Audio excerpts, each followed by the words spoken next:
fans. I am not repeating myself. The gist of it was that I assume that a lot of people probably know, but for those of you who don't, to my knowledge, AFC Wimbledon is the only English pyramid team to have ever had any threats of relocation. And I don't know the exact outcome, but they kept their team. However, MK Dons was kind of taken in their place. It's similar situation to where like Precourt got his team in Austin, but the crew stayed in Columbus. And they let me know that they have a Save the Crew like section of their stadium and in their memorabilia area. And that they're interested in collaborating with us just maybe for like a watch party or like some social media activity, just because of the storyline of both of our clubs, and us being the only club that's ever fought off relocation and them being the only club that's ever had the threat of relocation actually imposed on them. There's value to the game and world soccer and the connection that we share. And so I just wanted to throw that out there for open forum to discuss. Yeah, like you people definitely know the history more than I do. I did not get like lost in the rabbit hole doing any kind of research. But they reached out again and just wanted to let me know. So open forum, just wanted to hear what people think, if it's something that we think aligns with our values, and go from there. Well, there is another Columbus connection to AFC Wimbledon. John Green, the author of like Fault in the Stars and Turtles All the Way Down, he went to Kenyon and he is a big AFC Wimbledon supporter. So there's another little local connection there. I believe he's an owner to some extent, but yeah, I somehow came across that in the little research I did. Ryan, go ahead, put your hands up if no one else is, or Nick, whoever was first. Nick was first, so we can go ahead and go. Okay. Yeah. So yeah, their team was actually relocated, and then they were restarted by their fans, who they like Ryan said, they started in League One and have moved their way up the pyramid, or started at the bottom and moved their way up to League One in the pyramid. But I think it's a really cool idea to partner with them because they know the struggle more than anyone else has, really. I'll also say that in the Save the Crew documentary that's on YouTube, I believe, or maybe it was something tangentially related, there was support for the Save the Crew movement, like you mentioned, from the AFC Wimbledon supporters, because they, know exactly what it's like to have your club taken away. And so I really love the idea of interfacing more with them, because I think there is a lot of common ground between our two supporters groups. And I think, having a working relationship with them would be amazing. Just in the interest of providing the more information for everyone, AFC Wimbledon is currently in the third division of English soccer called, confusingly, League One, always with these structures. And they have, since they're reforming, surpassed Milton Keynes Dons in the league table, a testament to their resilience.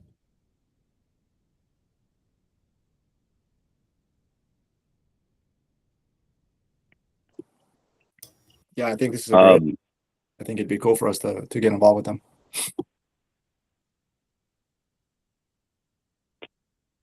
I would recommend reaching out to Vancouver as well.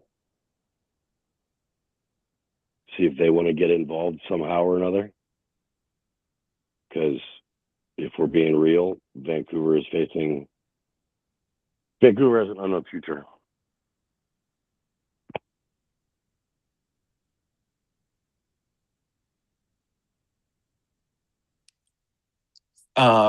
Yeah, I also agree that I think this aligns well with our values and our history, especially from a fan's perspective.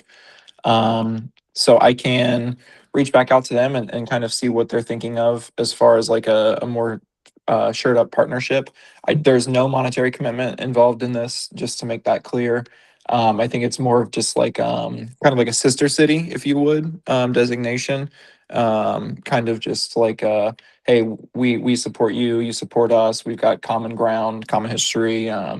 There's no real like ties. We're not like starting an official, United States supporters group for them or anything like that, and vice versa them for us. And so I think this is more of just like a recognition of each other's past and future. And I think it's a good place for us to expand a little bit of what Nordecke formed from, and what it was capable of in the past, and what it continues to be capable of in the future. And also to just amplify our story and our history as best we can. I think our story is an important one to tell, especially in American sports. And so if no one is, adamantly opposed, I'm going to reach back out to them and see where we can go from here. What up, Paco? Oh, I was gonna just say, can we exchange like a flag or banner or something that we can then, display? We can put up. I don't know. Is that a thing? Absolutely. I can ask them for sure. I'm sure they would love to exchange like a little I don't know, like starter kit, if you will, scarves, stickers, coffee mugs, flags, things like that, that we can, display, whether it's in the stadium or, at TIFO space, whatever I don't know, I probably won't get through the stadium, but it may be tailgate or something like that. But yeah, absolutely, we'll ask to see what they're open to in terms of exchanging something to like show like a physical representation of our partnership. So, and for sure ask that for you. And Chris, I don't want it to seem like I have ignored your Vancouver point, because it's absolutely crucial. Just because I didn't start this contact, I will absolutely mention their predicament, and what the future may include for them. I can absolutely wrap them into this. The context of the original message was more of like, look what we've overcome, as opposed to like, let's form this like anti-relocation like a club and conglomerate of supporters. So I'm not sure what their expectation is in terms of like the full picture of the partnership. If it turns out to be something like that, I think it would be incredible to link those two supporters groups and clubs together. But for now, I mostly just have an introductory email with them, an exploratory in the exploratory phase. So I will circle back to that and let you know where Vancouver can fit into that narrative. Yeah, copy that. Was just a thought.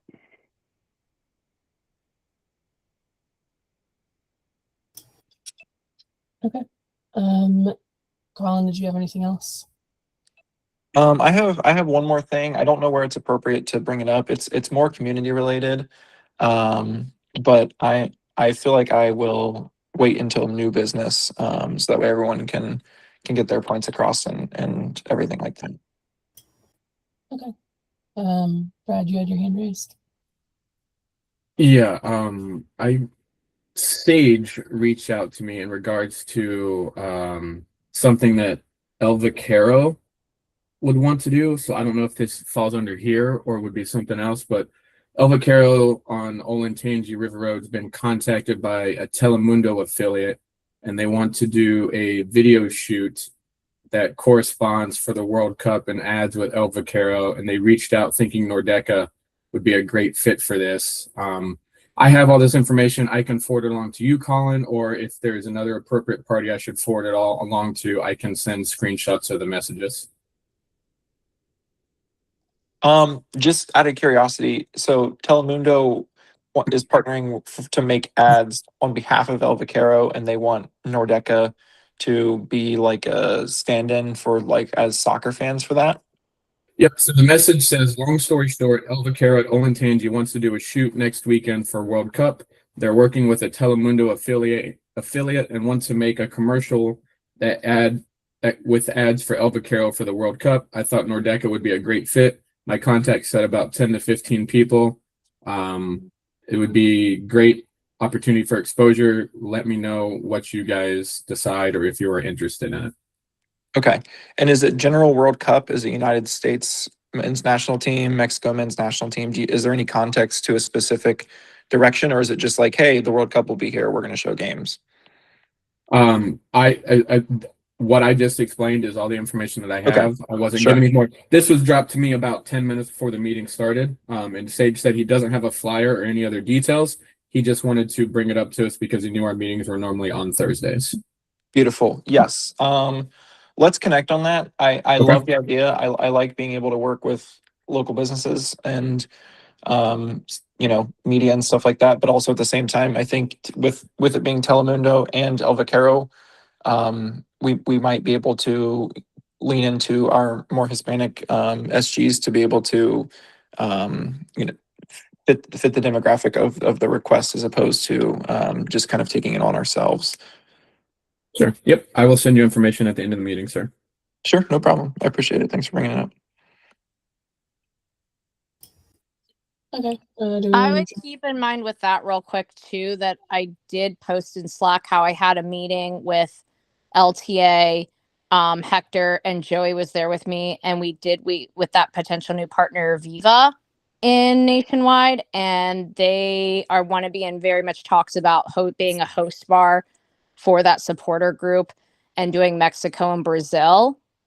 So I think we need to tread on that very carefully if Nordecke is featured on Telemundo and wherever, if they're producing locally stuff, how that's going to look with a brand new partner that we just brought on, saying that we would support them and push them to have those games as well. Yep, and there was no commitment to this. It was just him simply reaching out to see if we'd be interested, and I can forward all the information along to the appropriate parties, and we can all be discussed about that. Right. Not saying it out right now, but again, just I want to navigate that and tread that lightly, because that'd be a really bad look if we're shitting on one of our supporters groups that's bringing us new businesses and new partnerships. Yep, understand. Also, maybe it'll change if we get more information, but for right now, it sounds like what they're saying is they want people to be soccer fans in a restaurant, in a commercial, and that's somehow going to help our organization with exposure. And I don't buy those two things unless there's something more directly that says that's going to be featured that specifically talks about our branding. So I think we need to be careful about just being props for people without truly getting anything in return.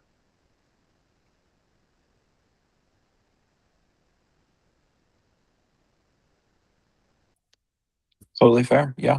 Great points. Chris, I saw you had your hand up. Yeah, firstly, everything Brant just said, and also let's not forget our friends at AL Columbus.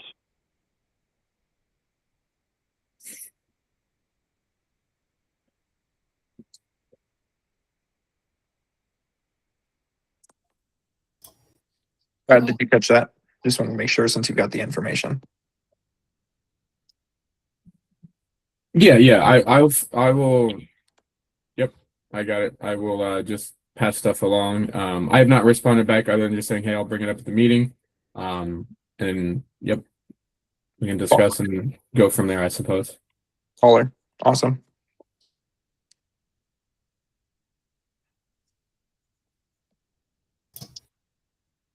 Okay, do we want to jump back to Courtney now with the chair updates?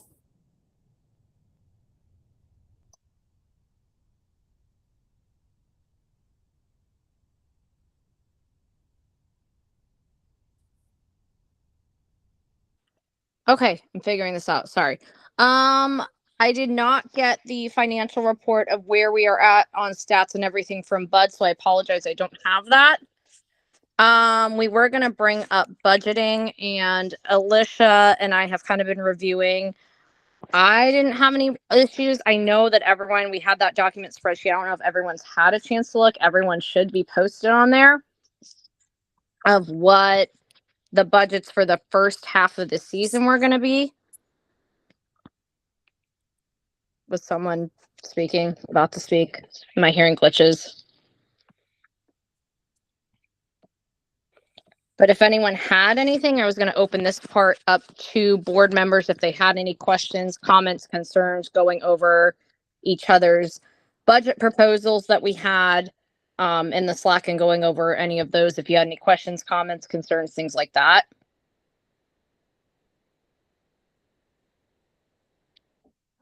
I mean, I do have something.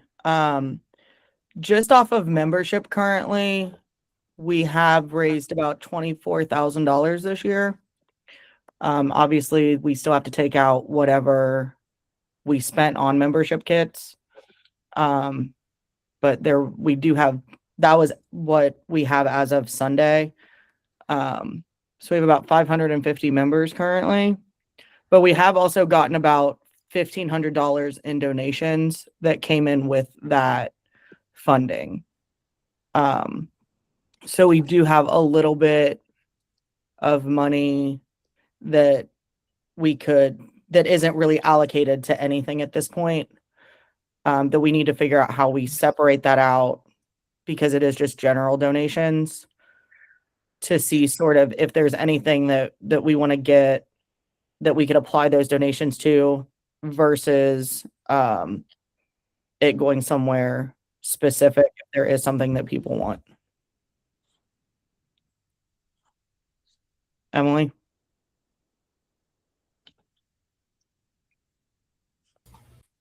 Yeah, I have a one question about under partnership, the jockey box. I was wondering if we could talk about what that looks like. I'm unfamiliar. Yep. So it was a point to bring up in the discussion. So the jockey box, a lot of our partners are having a hard time supplying cans with the price of aluminum and everything that's going up. And so the jockey box would just be kind of like an alternative to the cans, where we'd be able to have draft beers and use the kegs for distributing the alcohol at the tailgates and everything. And so then we would be able to use the kegs, and then the brewery partners would donate the kegs as well as tap handles or whatever to pour the beer with. And it would be something that we could find ways to get money back for it if we just put donations out, or even if we do it beforehand and just say, hey, donate to help purchase a jockey box for our partners to be able to use at the tailgates and everything, or for Nordecke to use at the tailgates from the alcohol that our partners supply. Are there any other costs associated with that? So there would just be refilling the CO2 tanks, or the CO2 tank when it gets low. How many of the beer partners do we think that will need this for? You know?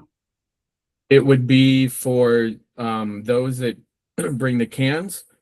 So possibly 4 to 6 of them. It's easier logistic wise and everything with kegs and all that. So it's just something that I know it was talked about last year. Robbie had brought it up, and we kind of tabled the discussion due to figuring out how to store it and who would be responsible for it and everything. And I just wanted to bring that discussion up again.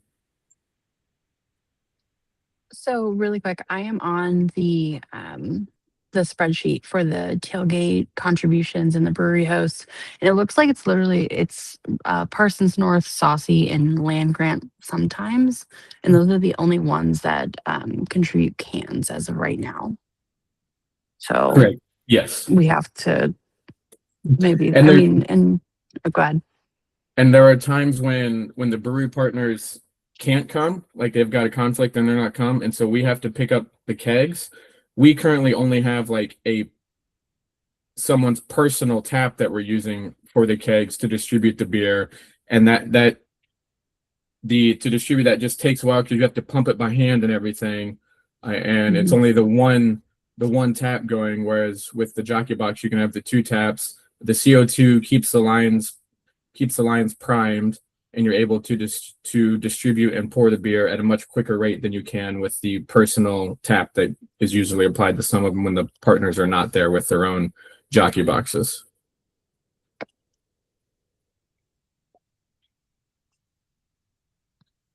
Random question. So you said it takes a CO2 to keep them Yeah. cold?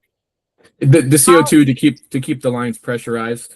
The kegs would be put inside trash cans and just have ice poured around them to keep it cold. But then the CO2 keeps the lines pressurized and keeps it flowing. How much does one of those cost, at least initially, and what's the cost of filling it? And do we know how often we'll have to fill it? I can look into that. I don't have that information right off the top of my head. But I can look into that and respond back. Okay. Just because that, I mean, I can personally say I have no idea what a CO2 initial can would cost, sizing and that, let alone filling it, where you go to fill it, any of that. So that might be a thing to figure out if that is something we go forward with, because I didn't know about that part. But again, not quite in the brewery of tap pouring taps and all that stuff business. So, you know.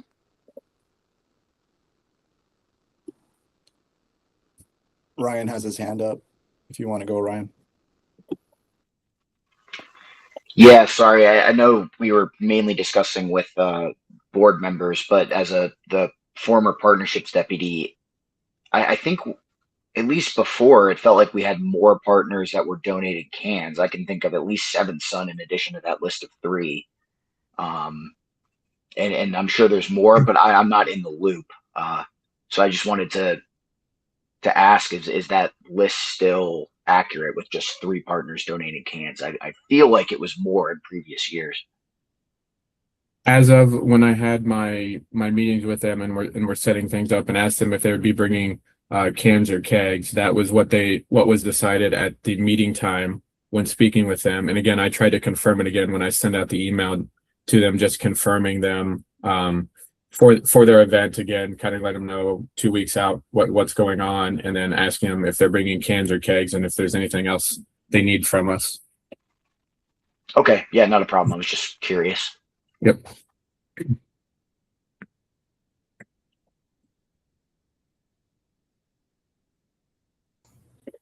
Emily? I just because I don't know, how much does a typical keg cost? Does anyone know? It depends. We could, for something like tailgate, if we have somebody that does like mini kegs, we don't need a full one. And that would just depend on the brewery. But I would say probably $50 or $60. Oh, that's it. Yeah, they're not super expensive. And then like the jockey box it's basically just like an igloo cooler with taps on it. Mm-hmm. Is the best like basic way to describe it. So it would be something that would be on the tabletop that would be much easier, that just has like plastic tubing running out of it that attaches to the keg. So if it is something it's something we could use for a long time, it looks like CO2 cartridges are probably like, depending on how big they are, they're not very expensive. There's most I'm finding for jockey box related are about 5-pound aluminum CO2 tanks that run $90 empty, and then you just have to go get them filled up.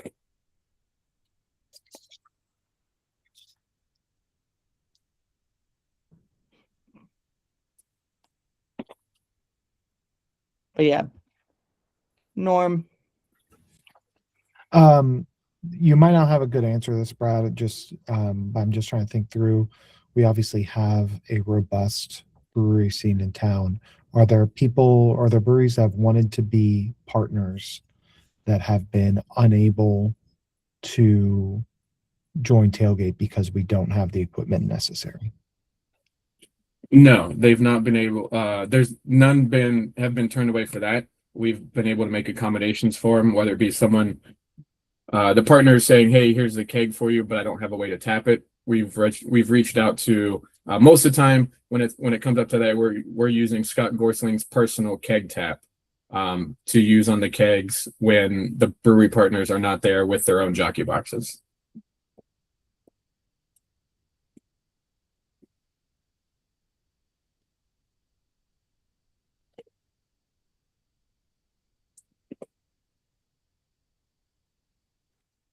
If we were, whether or not, and this is a further discussion to go that we can take on Slack, specifically talking about the jockey box and deciding with that, but is Nordecke investing in a keg pump or two a feasible thing or a feasible option if we weren't to go with a jockey box in theory?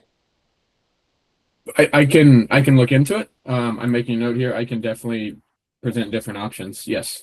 Okay, perfect. Just I so have- with that one, thank you. Throwing this out here, I have a cake bump. I'm happy to donate to the organization if we don't want to go with the jockey box. It's just a standard one, pretty much the same thing that Scott has. So I don't use it. I bought it for one party years ago and it's been sitting in my garage. So we're welcome to use it if we want.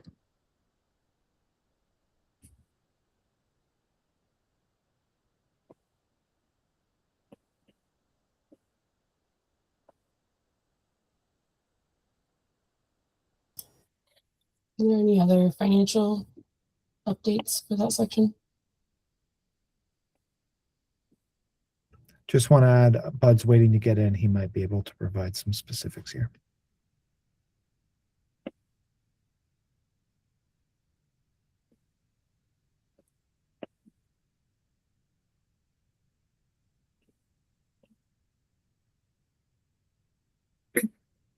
So it looks like as far as getting it refilled, you can go to most sporting goods stores or paintball shops. We'll be able to refill the CO2 tank.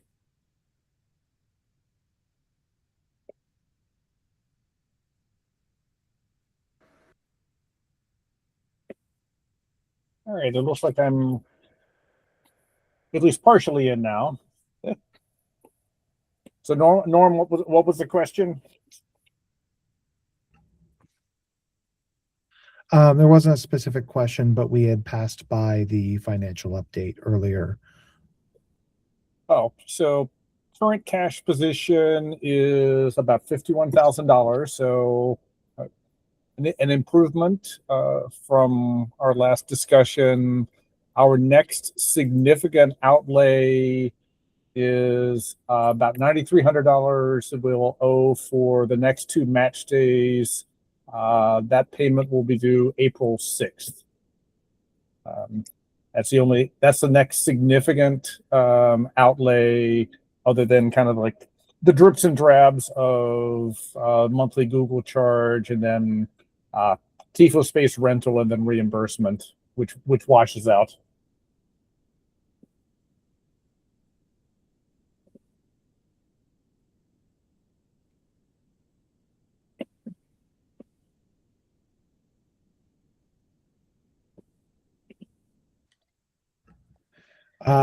Ryan had the question in chat. What our first game ticket sales look like?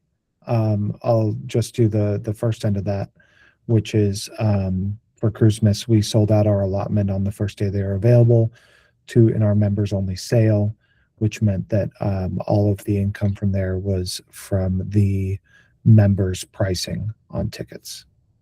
But we sold out our full allotment there. Yeah, and I don't have the specific numbers in front of me on exactly what we cleared on that, but it was a sellout.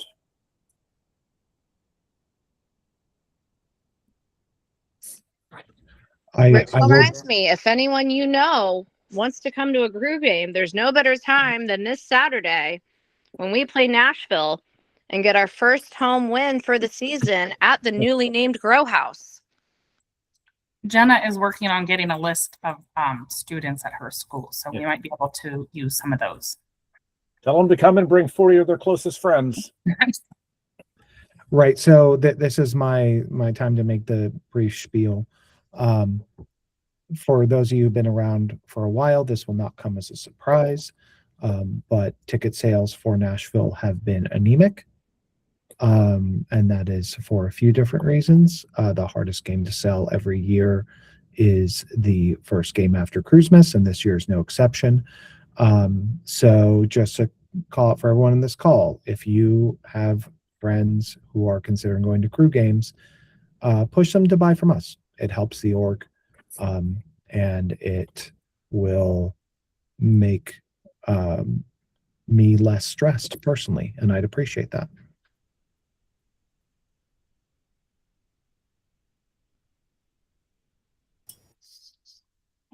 Courtney, did you have any other updates?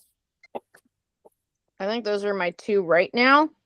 Yeah, we'll move on, and then if I think of anything, it can come in new business. Okay. Emily, community updates. Yep. So our next up, we have the Mid-Ohio Food Bank, March 28th. We still have 2 spots open. If anyone was wanting to go ahead and volunteer for that. I did add Top Soccer. It's an adaptive soccer program. They asked for buddy volunteers. We added that for April 11th. And then Pride Raiser, also, I've been working with Keith Nass. I worked with him last year on organizing that. And we have decided to go with October as the month that we are going to fundraise. We have 6 games, 3 home and 3 away. And so that is when we will be scheduling the Pride Raiser. Last thing I have, actually, it's Colin. I think Colin was had some information. He was contacted about a competition fundraiser. Yeah, I can help out with this. So the short of it is that I was reached out to by Kate Seifert, who is a former ABC6 analyst or something like that, and so she has coverage with. She used to cover the crew in certain capacities, and so she reached out to her contacts previously. She's now with Ronald McDonald House. I'm not sure what her exact title is there, but Ronald McDonald House of Columbus is attempting to, and in the process of, setting up kind of like a Hell is Real competition between the Ronald McDonald House here and in Cincinnati. I spoke with her on the phone, and she sent me an email kind of summarizing their ask of us, and it's a very low lift for us. It's essentially just like, would soccer fans be interested in this? Is it, out of the realm of possibility? And so when I spoke to her on the phone, I told her that we are a nonprofit. So, being impactful in the community is always something we're looking to do. I also mentioned that anything we can do to stick our middle finger up to Cincinnati and their fans is an opportunity for us. And so they're going to launch the campaign. They're going to host the fundraiser. They're going to set up the website for donations. They're going to run social media posts. Essentially, all we would be asked of is to kind of like engage the local soccer community with our reach, to be able to drive people towards their fundraising website.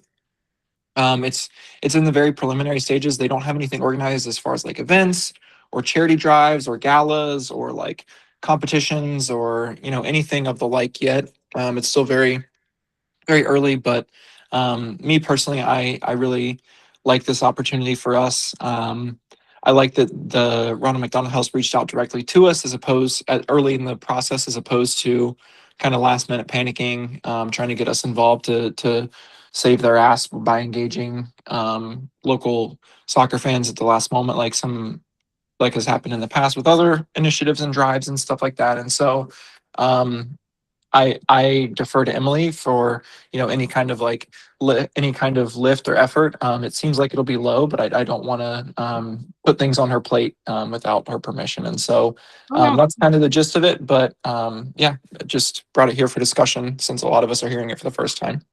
I love it. I'm all about it. I don't even know all the details, but I feel like this is totally something I want to get behind.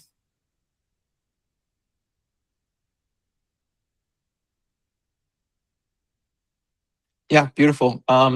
Emily, after this, I had told Kate that I would send her a text and just kind of update her in any direction. And then if it's best for you, I will just kind of put you two in direct contact, so that way you can kind of take over the relationship. It seems like an incredibly low lift and just something we're kind of rubber stamping and putting our name behind. at least for now. But yeah, it feels like it aligns better with community than with comms, given what they've asked for us. Awesome. Yeah, totally. I'm all about that. Thank you. Yeah, of course. Any other comments? Anyone starkly opposed to Ronald McDonald House, or any comments, questions, concerns? I want to make sure that any opinions or anything are heard before we just the two of us decide that it's good to go.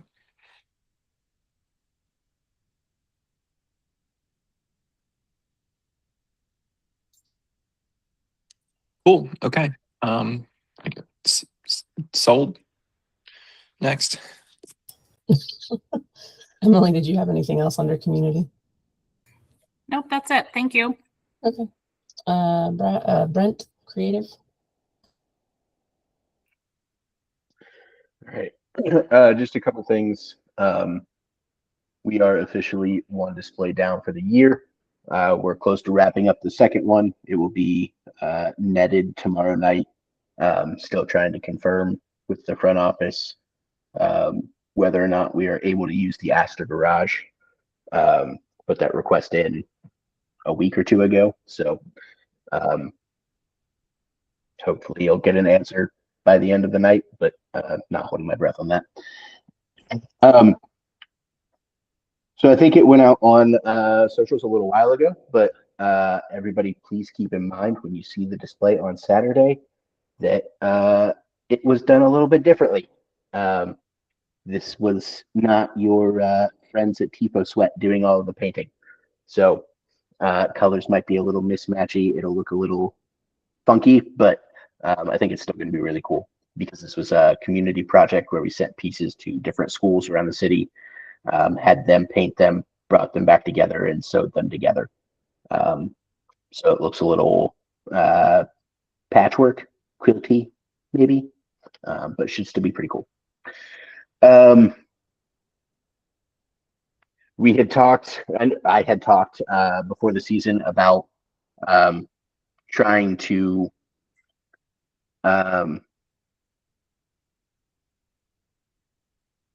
show just what the FO does for Pride on Soccer for All Night, and how they really rely on us for any sort of Pride messaging. They don't do anything themselves. And the idea was, or the question was, do we continue to do this display and let them not do anything? And I think the solution that we've kind of arrived at, just for everybody's awareness, is that we are going to do the Pride display because it's something that we believe in and it's something that we enjoy doing and we want to keep doing. But in order to kind of differentiate from them, we're not going to do it on Soccer for All Night. We're going to do it earlier in the season. So that game will be May 24th. It's the last game before the break. It's also our last home game before Pride Month. So we're kind of looking at it as like a kickoff to Pride Month. So we will still be doing that. Other updates. Search for new TIFO space, as always, is ongoing. Finding adequate industrial space for the price is challenging, but we're going to keep looking and hopefully we'll find something soon.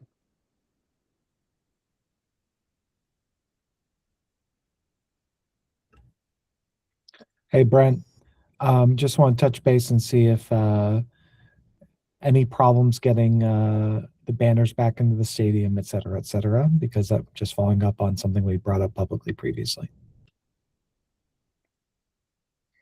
Not that I'm aware of. I was not at setup, and I did not take the banners back into the stadium. I think Paco handled that. But I'm not aware of any issues that we had getting them back in. But the ones that were alluded to did not leave the stadium, so there shouldn't have been any issues. There were no issues with the banners that left the stadium and were worked on at Tifo Space and that were given pictures to the front office. Everything was approved. I think that night or the next night after the pictures were taken, and no issues getting them in the stadium.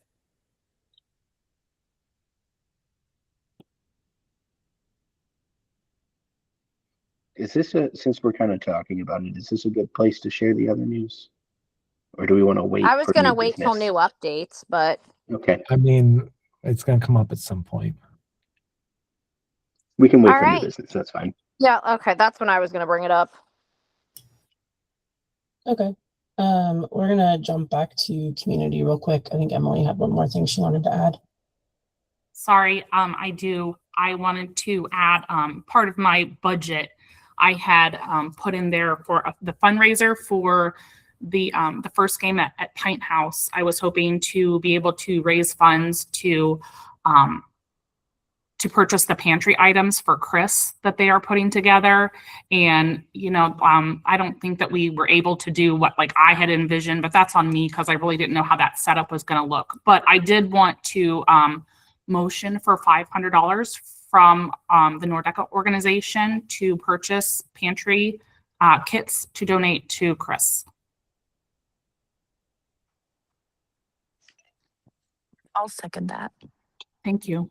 Third.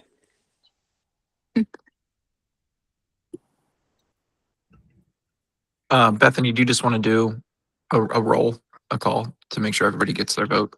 Yep. Courtney, Yes. Colin, Yes. Brent, Yes. Brad, Yes. Paco, D.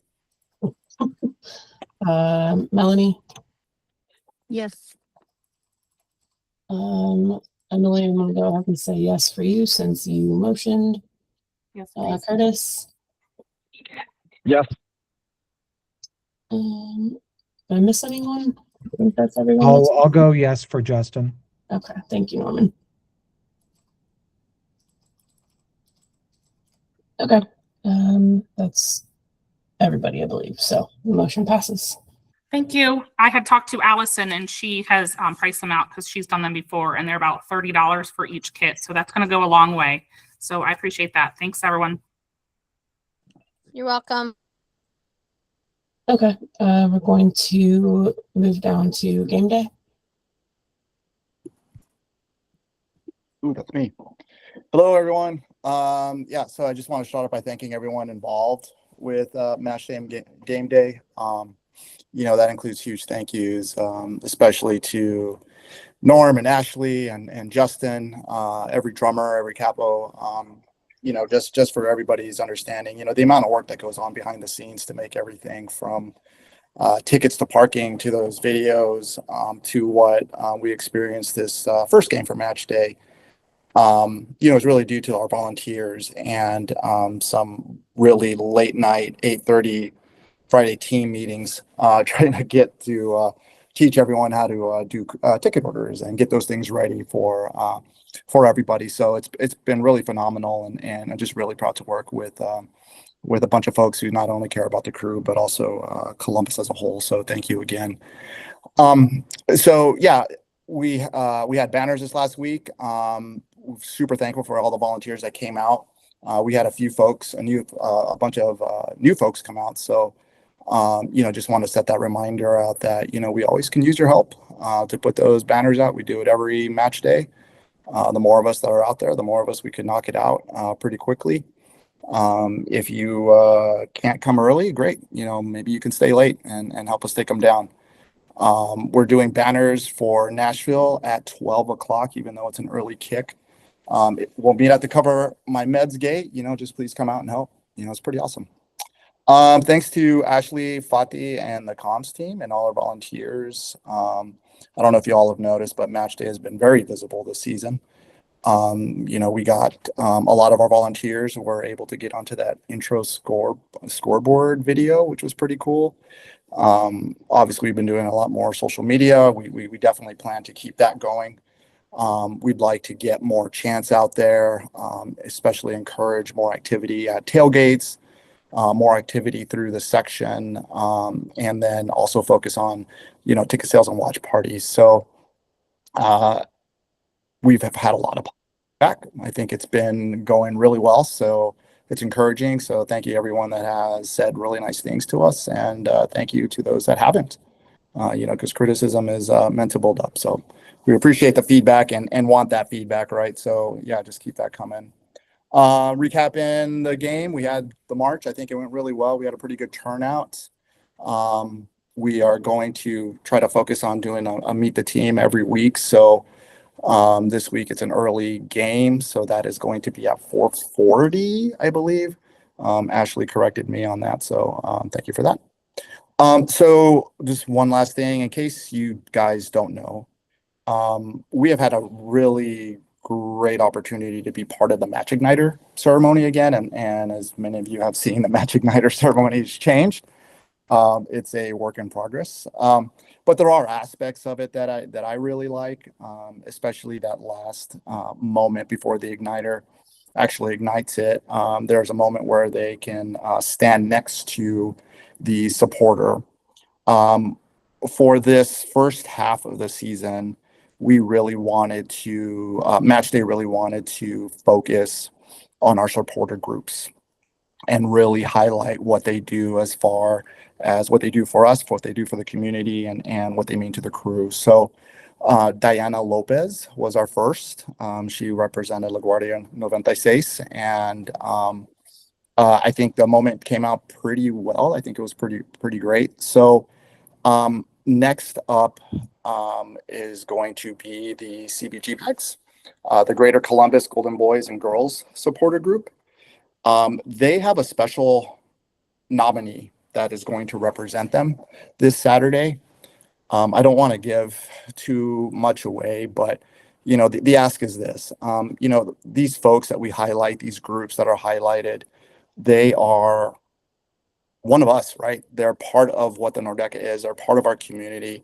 They're our friends or people we care about.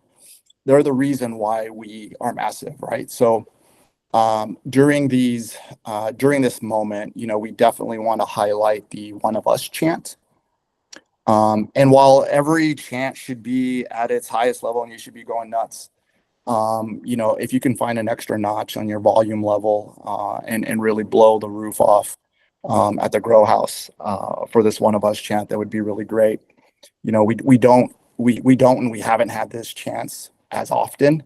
So I really want to make it special, especially when these folks are introduced. So, if we can be massive for these moments, it'll be awesome. Every one of them is going to be great this year, but I'm really especially proud for the one that the CBG Bags nominated. So I'm really excited for this Saturday. It doesn't go to say that we didn't have some issues. We did have some issues with communication. Without a supporter liaison, we have 10 different people trying to do one different thing. There were issues with water, sound in the stadium, that kind of stuff. So Will, who is one of our contacts there, he was very helpful. He seemed to be literally next to me at every time that I needed to ask something, but I know that's not always going to be the case. So now we just got notice a little bit earlier that Andrew Miller, who is going to be the step-in replacement Ty Phillips, is no longer going to be our point of contact. So it'll be fun to see what this next game kind of looks like in regards to communicating and kind of negotiating how we move through a match day. But that's all I have. If Ashley and Norm, if you guys want to add anything, because I see some hands are up. So, yeah. That was a pretty big bomb that dropped, so I'm just going to hold my comments till after everyone gets to talk. Yeah. Yeah, it was a big bomb. Yeah, I see Chris's name up, so yeah, let's go, Chris. I'll just go ahead and make sure that I heard correctly.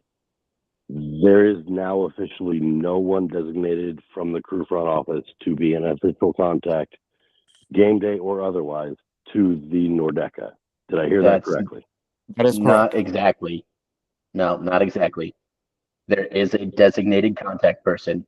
His name is Jared Preston, the head of security and stadium operations. Oh, I needed that giggle. That was good. was great. Okay, That is here. who we have been So- told to so run all I'll just communications through. And he will be running our FO meeting next week.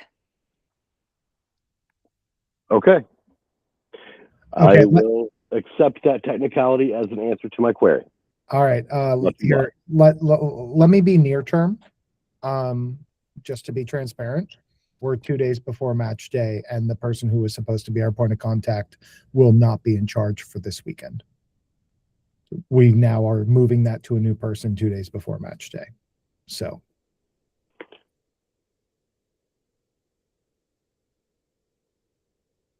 Hence why Bront is not going to hold his breath knowing if we'll get the garage to net the TIFO for tomorrow.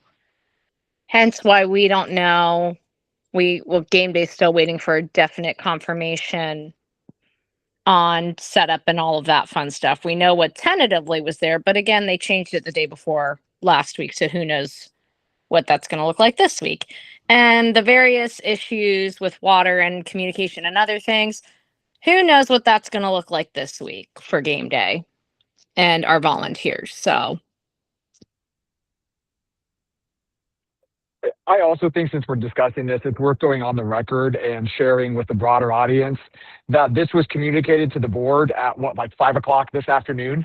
So 2 days before match day, we got no notice at all, basically. So this is not information we've been sitting on and not communicating.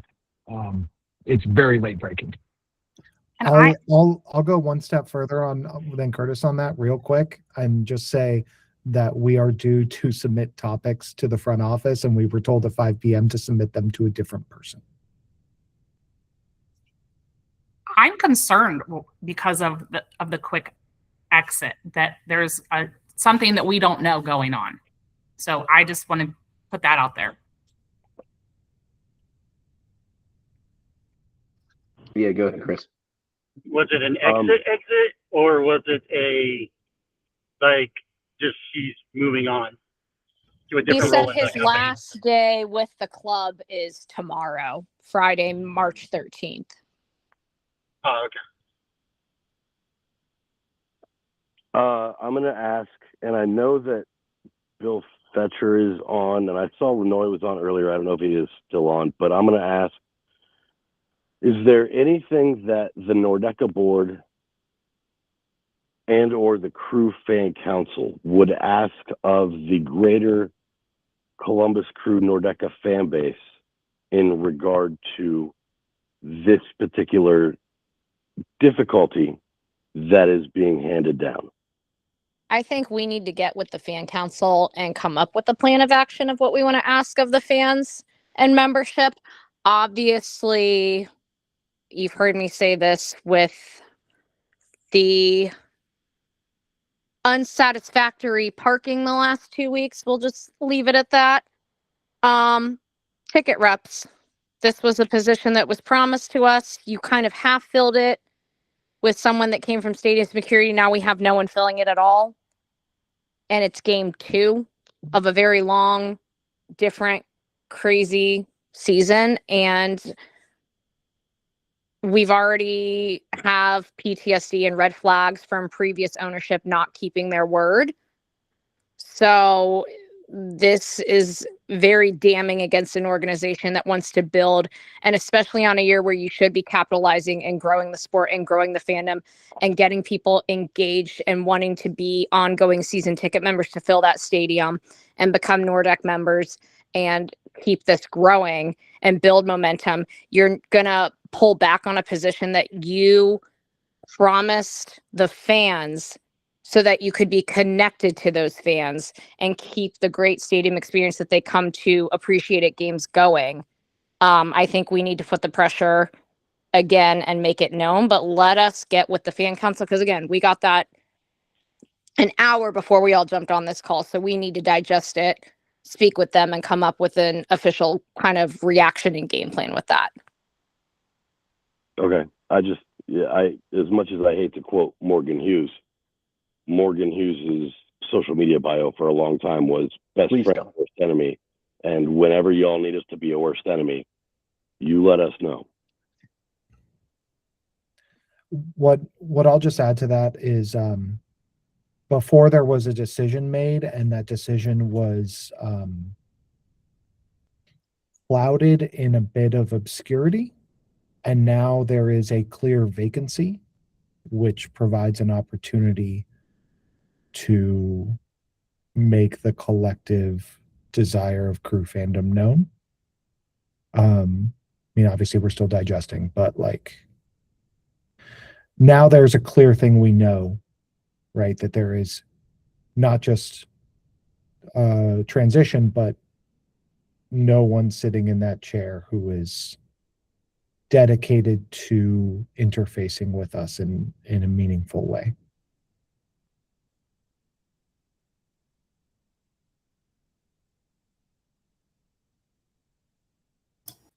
Emily, go ahead. I just to go off of what Norman was saying, I mean, we know that Jared is currently not just filling his primary role, but he's picking up the pieces in other areas that at least that we know of. So I just don't feel like this is a sustainable situation for us. I'll add on to that and just say for those who were on the call who were not aware, our march to the match last weekend, our coordinating person on the ground was only Jared. He also coordinated the sunrise toast.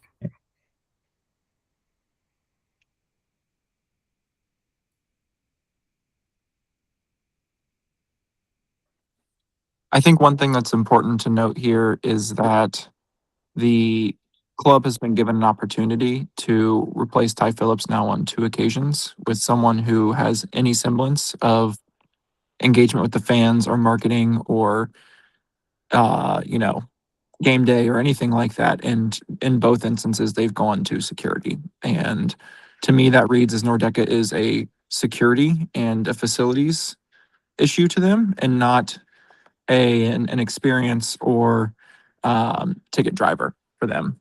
That may not be entirely true, but that seems like 2 swings and misses at opportunities to adequately staff this position with someone who at least has some kind of overlap with the job description, but instead twice they've basically given us a doorman.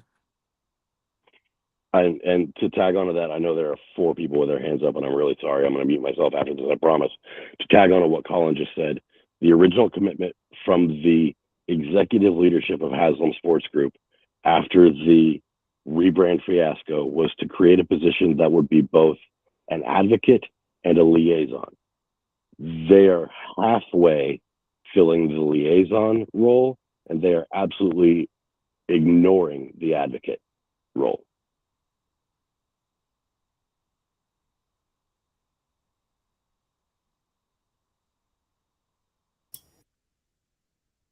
Paco, Sorry, go got it. Okay, so the while Colin's correct and they are filling that position with security, at the same time on the marketing side they are trying to put game day volunteers way out in front in a way that they haven't in the past, that to me feels very intentional as replacing the visibility that Ty Phillips had at the club. They're putting us on scoreboards. They're, I could do the math, but I could tell you that I've been, and Paco has, and Ashley's been in a lot of meetings during preseason. Free labor. And that they are trying to put as many cameras and putting us in front of people as much as possible currently. So it definitely feels like the public face of the club is being pushed onto us at a time when our needs are being disregarded by this front office routinely.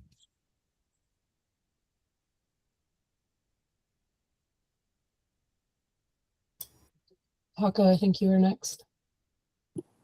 Have everybody else go because I have something unrelated. The name Morgan Hughes joggled something in my brain. So you guys go ahead. It's off topic. So Okay, Ryan, you were next.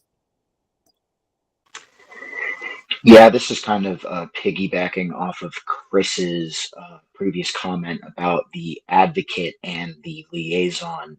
Chris, do you know if we had that in any kind of writing or announcement of the role or anything formalized that, you know, the board might be able to take to the club and say, you know, we're not necessarily filling this role even with these temporary replacements? To quote everyone's favorite photographer, Sam Fahmy, you bet your sweet Bippy. I would say that's publication. Shit, yeah, we've got those receipts. So yeah, my thinking is it seems appropriate to show those receipts. We can definitely do that in next week's meeting, and if we need to, we definitely have some friends or friends of friends who have nice media platforms and can show those receipts and let them know what we're dealing with. See if anyone wants to pick up on that news story.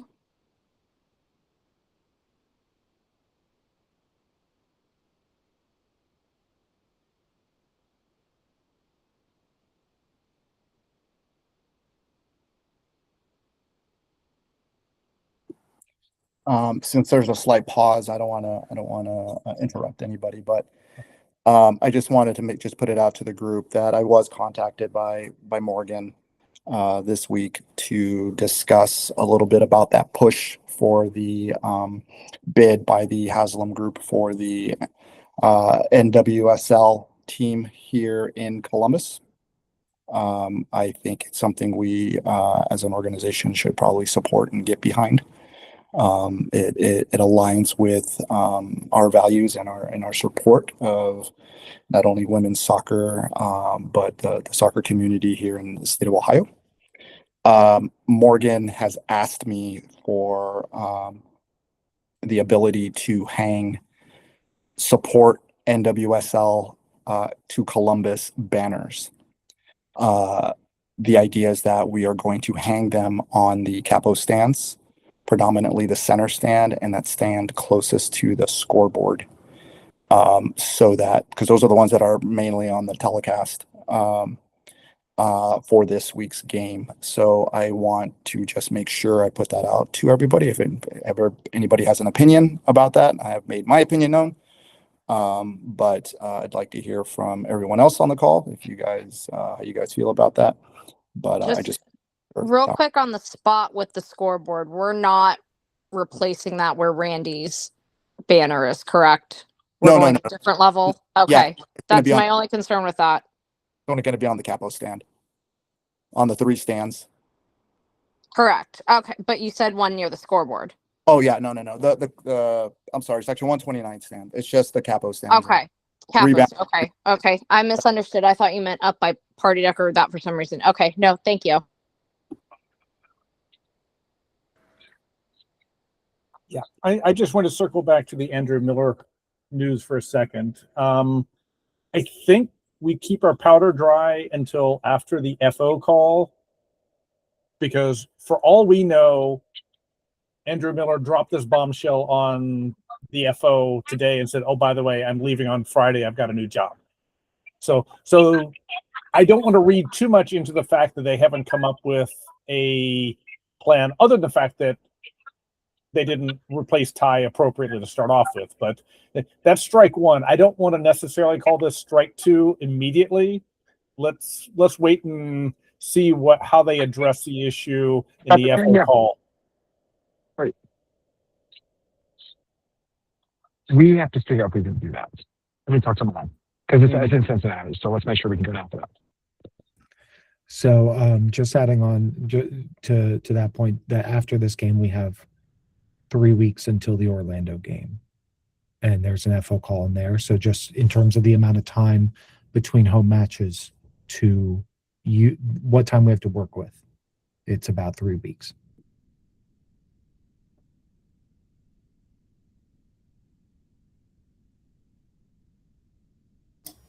I believe Caitlin was next. Hi. is a question about the North Lot tailgate. Is now a good time to appropriately bring that up? Can we do that under new business so we can finish the director updates because we still haven't finished all of those yet? Yeah, absolutely. Okay, cool. Colin? Hello. To Paco's point, I also received a call from Morgan Hughes. It seems like that man can just not give enough of his attention out. I agree with everything Paco said. I also spoke with Morgan about coordinating. If you are one of the people who open your weekly email, a shout out to the Challenge Cup in June was included in there per the request of Morgan. And the comms team is working on a very casual social media promotion, or will be working on a very casual social media promotion of that match, encouraging attendance as a step towards NWSL to Columbus. One thing that I want to mention that I did speak with Morgan about, and I think is worth mentioning here, is our partnership with the Columbus Eagles. I don't think we have whatever a non-compete clause would look like in the event of like asking or like advocating for NWSL, but I just want everyone to be aware that if we do take this step and we jump off this ledge, we are, for all intents and purposes, turning our backs on the Columbus Eagles. I spoke with Morgan at length about this. I think we would be very, very low on their like pissed off list of, not very low, but we wouldn't be at the top of it for sure. But I just want to make that like something that we at least bring in on the record and discuss, or at least acknowledge the fact that any effort to promote NWSL to Columbus is going up and over a current Nordecke partner and someone that we financially support. And so, yeah, I just want that to be out there and public as we choose to move forward, or whatever the case may be, whatever weight we throw into this. Hey, Colin, remind me, have we formally agreed to support the Eagles again this year? I thought that was a one-year agreement we signed with them last season. Or am I mistaken on that? Yes, as That far was as a I know. one-year agreement. Yep. Yeah, 1-year agreement. So we're technically not, a financial backer of them or whatever, sponsor, whatever the case may be for the 2026 calendar year. But I think it goes without saying that even though we aren't in that position this year, we still are a partner of theirs, a former partner of theirs, and we should at least acknowledge their role in this as we take on a commitment to what you could consider to be a competitor to them. And Sure, it's I not definitely agree with necessarily that. that we've dropped out of that, Curtis. We just haven't been Formally approached renewed. or engaged with them to decide what and how we want to continue the partnership for this season. Yeah, that makes sense. I think what Colin brought up was kind of two related points. One was legal requirements, which would be contractually obligated, and then the second is kind of moral, we'll call it, obligations. Because we don't have an existing legal agreement with them yet signed for this year, that first one is not currently one. But the second one's a very valid consideration point as well. So I was just trying to understand that. Thank you.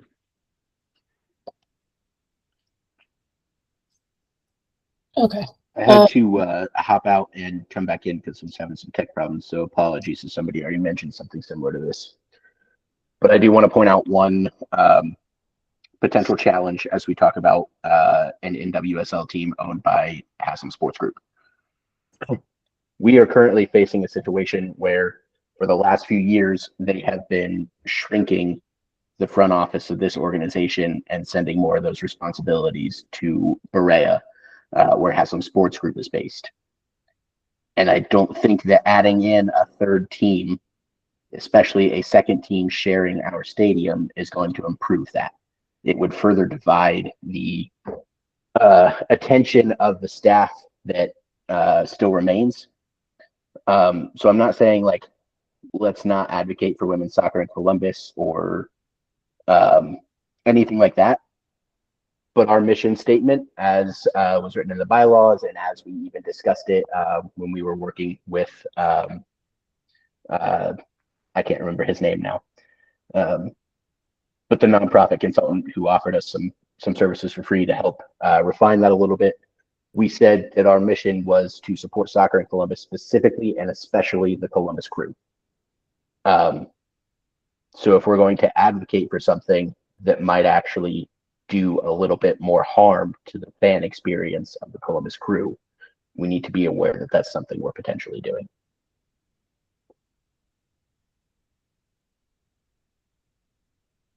So what I'm hearing is that there is a vested interest in Haslam Sports Group to fix any issues we're having when they're trying to put themselves out there as good partners for a future expansion bid. And if pressure was put on them, then they would be incentivized to address our concerns swiftly. Yes, but it's hard to do that if we just give it away. It would be really unfortunate for news to break that they are not a hospitable ownership group. That could potentially damage their bid, as Norm would say. Is that really a secret though? Right. I was just going to say that's like fork found in the kitchen. Didn't they come in like 28th on the NFL ownership group rankings that came out last week?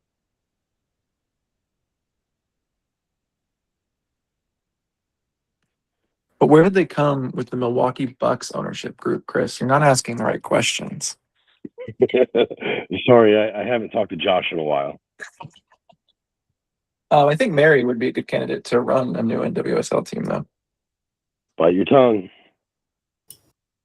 I would like to not work with her. Chris, they were 30th out of 32. Oh, my bad. I gave them too much credit. Yeah. I thought it was 33rd out of 32. That was the Steelers. We didn't do very good. Okay. Do we want to jump over to Justin for the rest of the game day updates? I believe he had some stuff he wanted to go over. Yep.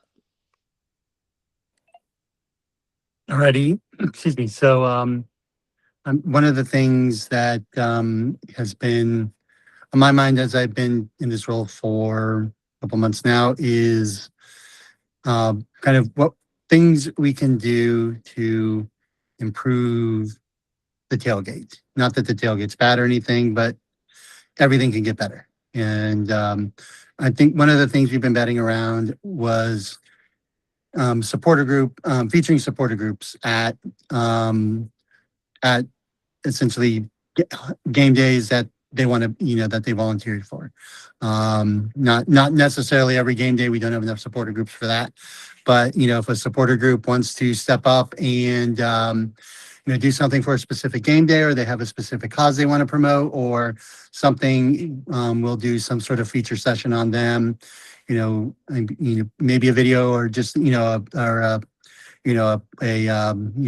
about slide or something like that, and give them an extra pass to the parking, to the tailgate parking, and comp them some cash for food and beverage that they might want to bring. But it's just something coming into this role, one of the things I heard was, the supporter groups that are part of the Nordecke, sometimes don't get spotlighted enough. And, that's something that in my mind, I thought might be a good idea to bring to the table, to bring more awareness to the supporters groups, because there might be people that come to the games and come to the tailgate from, Dayton that don't know that Gem City Massive exists, or, they're unaware of LaGuardia RTA. So, just a thought in my head. So.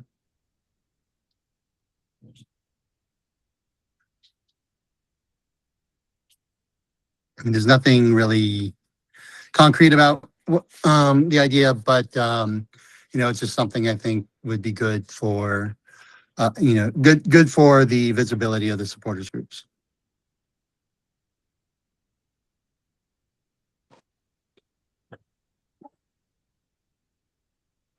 Yeah, I know we've had different discussions about that, Justin. And I mean, we talked about that during the budgeting meeting. And I think about that. I think that's definitely something we do want to push, especially hearing airing of grievances of people on parking passes and supporter groups getting them, people not happy that they're fully there, that some are there. I think it's a good idea to, as you said, tie in the component of featuring them on socials and doing that kind of thing. I think that gets them the exposure that would be really great, but also, as you said, kind of upping the ante of it being like a supporters HQ. Okay, this week Queen Anne's Army is going to take the lead and they're going to do this. And how can other supporters groups that are there support their tailgate idea, whatever that is, and, you know, different stuff like that. So I definitely think it's a good idea, especially kind of building that community that likes to all come together every home Saturday, and hang out in a parking lot together, drinking beers legally because it's a public space, as we've been told. So I think it's a great idea.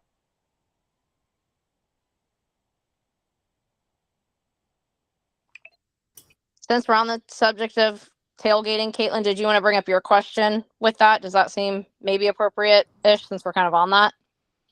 Yeah, and I don't know if Justin's already going to touch on it, but like in the interest of improvements to the tailgate, would it be possible, and I know I'm asking a lot because you guys are already really stretched thin,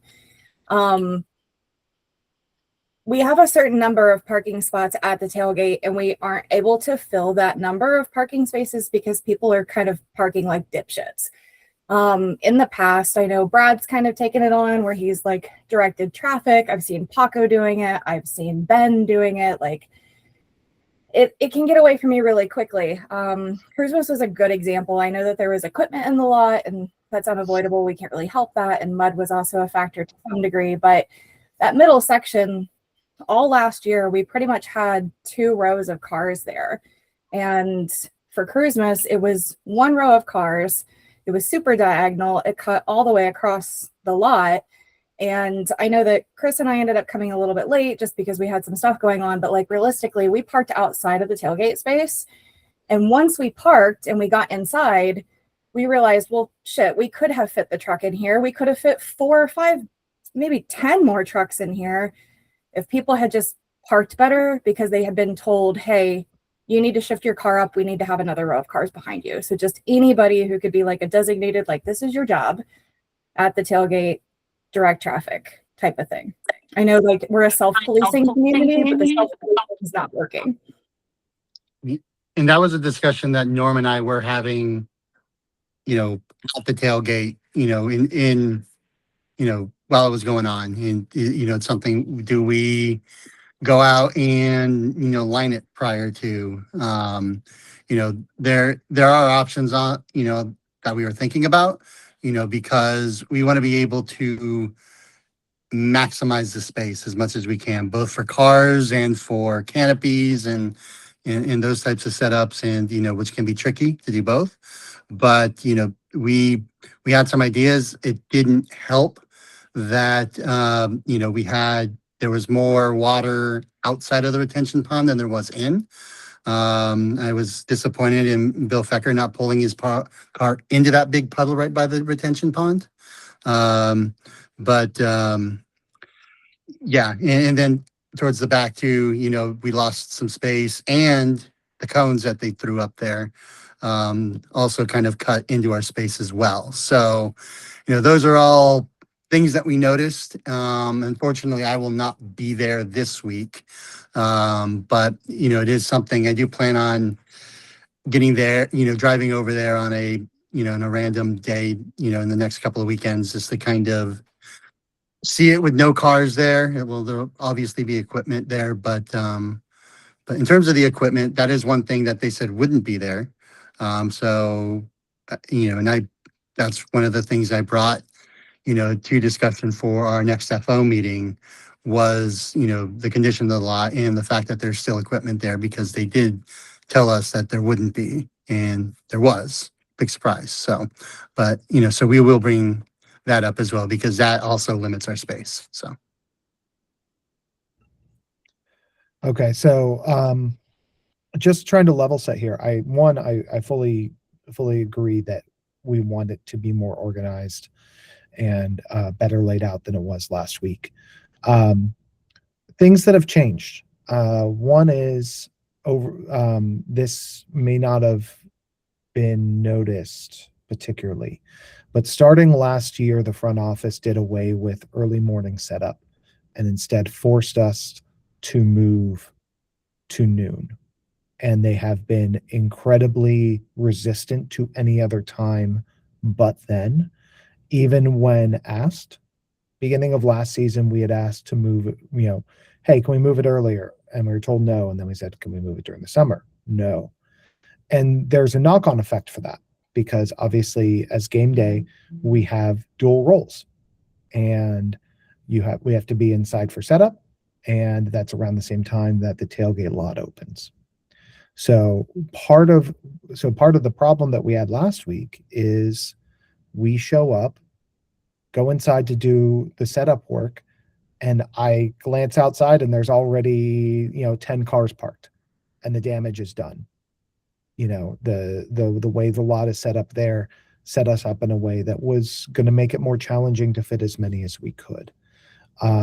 We're hoping, so we've set opening for tailgate lot this week at 12:30, and that's not a guarantee that things will be perfect the way we want it, but it gives us a greater chance to get some of us out there to try to steer traffic a little better. The other thing that's going to continue to be a problem for us, and there have been times we've gone around and sometimes we haven't, is that lot should fit 50 cars. This is true. People come to tailgate, don't just have cars. They have canopies, they have setups, and finding a way to fit those setups in such a way that doesn't prohibit other parking is a challenge. And so we're going to continue to adjust as we move on, and hopefully everyone plays ball and understands that we're trying to park more there. We'll have more space this week, hopefully, because there won't be a torrential rainstorm, knocking on wood. And we can also move their cones. Like, that's easy enough to do, but it gave the impression of authority where there wasn't necessarily any. So we'll make adjustments, we'll move on it, but one of the core tensions will remain that we are split as a staff between two roles at the same time in a position that we did not choose, but was chosen for us by the front office. So hey, Norm and guys. So typically when I get there before most of you guys, right, Norm, because I meet the beer sponsor. So I'm there. So typically, and unfortunately, Caitlin, this week when I got there was an ocean in the parking lot, like literally. So you couldn't even park cars in certain spots because there literally was nowhere to put. But one of the things we do, and I think in the past, somebody has put out a map, right, of the lot and kind of said, hey, here's where we go and here's where the entrance is. So when I get there very early, I do move the cones because the front office just does whatever they want and the cones are never where they should be. And we put an entrance kind of in the middle, right? So like Emily, you guys are at the far end and we kind of put an entrance kind of in the middle there. But what happens too is people just kind of zoom in there however the hell they want and almost run people over. So that doesn't help either, right? And we do try to direct. I know Brad does. I've done that. And we do try to put people and get them as close as we can when people come in. And we'll do that again this week because I know, Paco, you guys are in there hanging banners while some of us are there early. So normally, Caitlin and I am there very early to meet the beer guys to help. Just this week, there was nothing we could do, guys. Just the rain hit. And with all the construction and the way that they're tearing that lot up with the construction equipment, it's leaving divots and rivets. And anytime we get rain now, you should just expect for that lot to just be a muddy mess, worse than it's been with the heavy equipment out there. It's just going to get worse and worse right now. So it's unfortunate. It's just going to get worse and worse. I just want to make sure you guys don't think I'm blaming you. I'm definitely No. blaming No, I totally get it. I'm just being open with you. Like literally when we got there, poor Andy's truck with the beer, he was up to his ankles. I think Brad, I told Brad, I'm like, tell everybody to hunker down. We were stuck in the rain. I said, tell everybody to watch their tents. There's a monsoon coming. it's going to be really, really bad. And when I got there, it literally was an ocean where I normally park. I couldn't even park. It would have been up to my doors on my truck. It was bad. That's also what I was going to say, is that at about noon, it went from being very nice outside to being a torrential downpour Saturday. So people were just parking. Basically, people parked temporarily just to get out of the way. And then they just never moved again, which also caused problems on the sides. There's also more stuff like in the side where the 9-6 Mafia, where we sort of congregate with Black Flag in the back.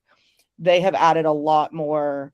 They have like a couple pallets of concrete block and some more stuff that wasn't there last season as far as like loose gravel, probably for what they had put in under the new stupid seats in the zoo deck. So we just sort of have a little bit more logistic challenges of stuff that was added in the corners and on along the sides of the lot. I know I drove by there last night on my way home from TIFO, and the scissor lift is still there. So that's also going to cause problems. And it's just getting the front office to sort of understand that unless they sort of get the construction people to move some of their heavier stuff out of the parking area and over into like the general part of the north lot, they're cutting off like almost 10 feet of our parking space on that one side. So it's also meaning that everybody else is sort of scrunched in and we're not having as much space in that far back corner as we were before, like up closer to the highway. So one thing to keep in mind, sorry, Norm, I didn't see your hand. Go ahead. Just to kind of add on to that, the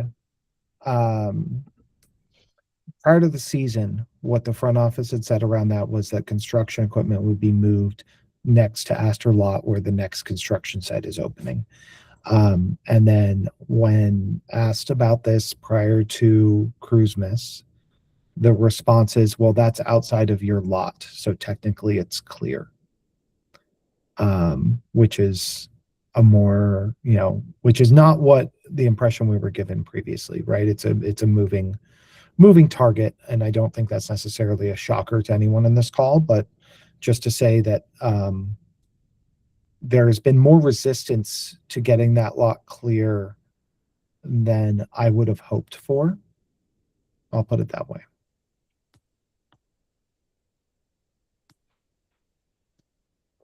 Yeah, so that's I was going to point out the same thing, that we were told prior to that game that that equipment was outside of the area that they have allotted as the tailgate lot.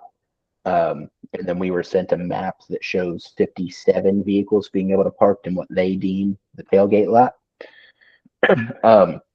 So as of right now, they will likely not do anything about that stuff, unless and until we can get. I'm going to try to get Michael out there during a tailgate so that he can see the effect of it and how it actually is taking up our spots, and it's limiting where we can put people and changing how we have to format everything. So that I think that's going to be a part of the plan, is just trying to get them to see, like, not look at it on a clear day when there's nobody back there and be, oh yeah, there's plenty of room, but come back there when we have tents and we have people walking around and we have cars trying to maneuver around each other and see what this thing looks like, and see the effect of that stuff in real time, rather than before or after a tailgate. Can I pivot for half a second real quick? And I apologize, guys. Justin, I know you might have had one or two other points. Melanie has a hard stop at 8, so I wanted to see if I could get her in just for her updates real quick, if anyone doesn't mind. I do apologize for that one. I was done, so I'm good. Okay, I apologize. Thank you, Justin. Okay, thanks, guys. Sorry, my daughter has to go to bed in 15 minutes. If she does not, I'll have all hell to pay. So I don't have a ton of updates, really. We're, like was said earlier, we're at 550 members, which is pretty good so far. As far as the membership kits go, those are slated to come in end of March. So hoping to have like a packing party end of March, early April. Still kind of working on that with Supporter Supply and Buckeye Print Co.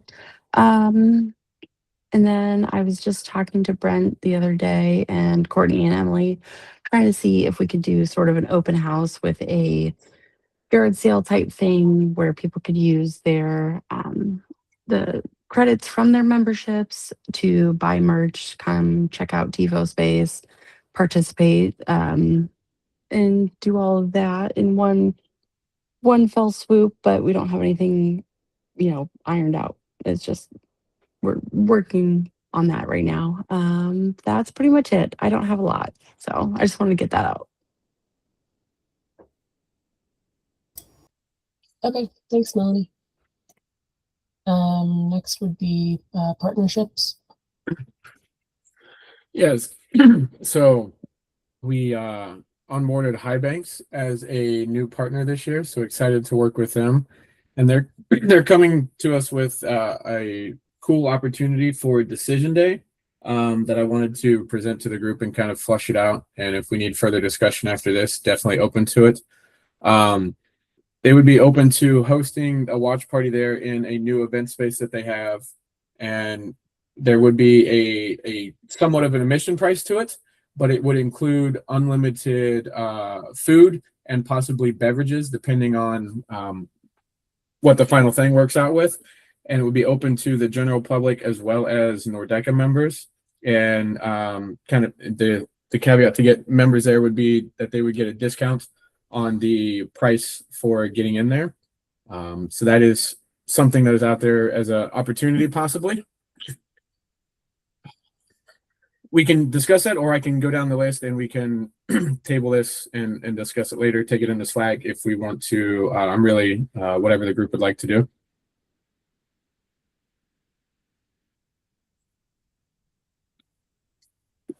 Could probably further discuss this at a later time, no? Okay. Another cool option with Spires is they want to do a patio brew for the Heller's Real game, since they are our partner for that game. This would take place in late June, early July, when we've got that break, the World Cup break in there. Invite Nordecke out to their brewery to come up with a beer for that game, where it would be they would brew it there, and then come up with a special label for it and tap the keg at the tailgate. So it would be a Nordecke special brew for the tailgate at that time.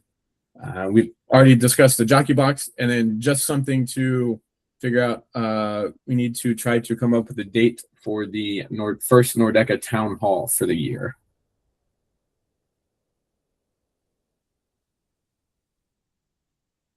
Those are supposed to be quarterly, yes? I believe so. Yes, sir.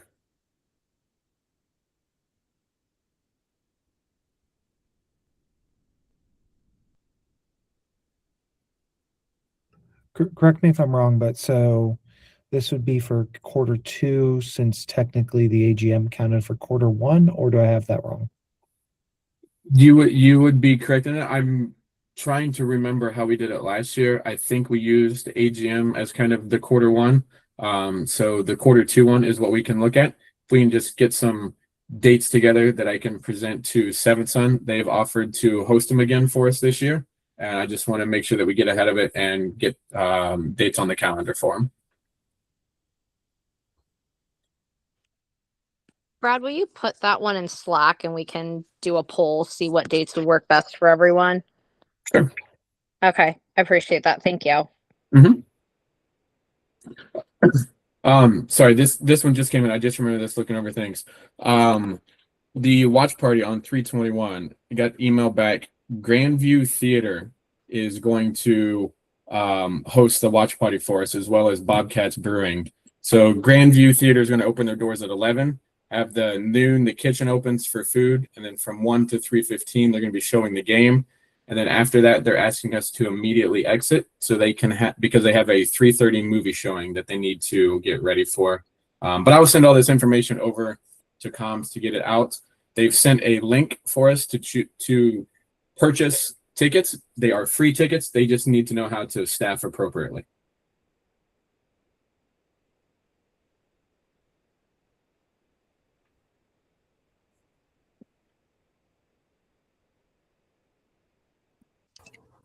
How many does the theater hold? Do you know? I do not know. I can ask Andy how many the theater holds.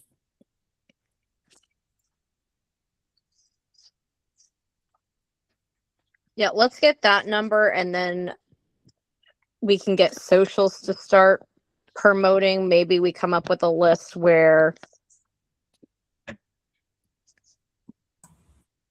we create a link to RSVP to it. I made the initial contact there. They said they're going to give us their big room, which is over 100 seats.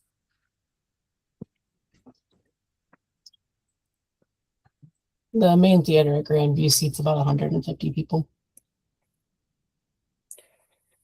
So it sounds like similar in size to the theater when we did the watch party at Studio 35. Yeah. They're owned by the same person, so yes. Gotcha. Okay.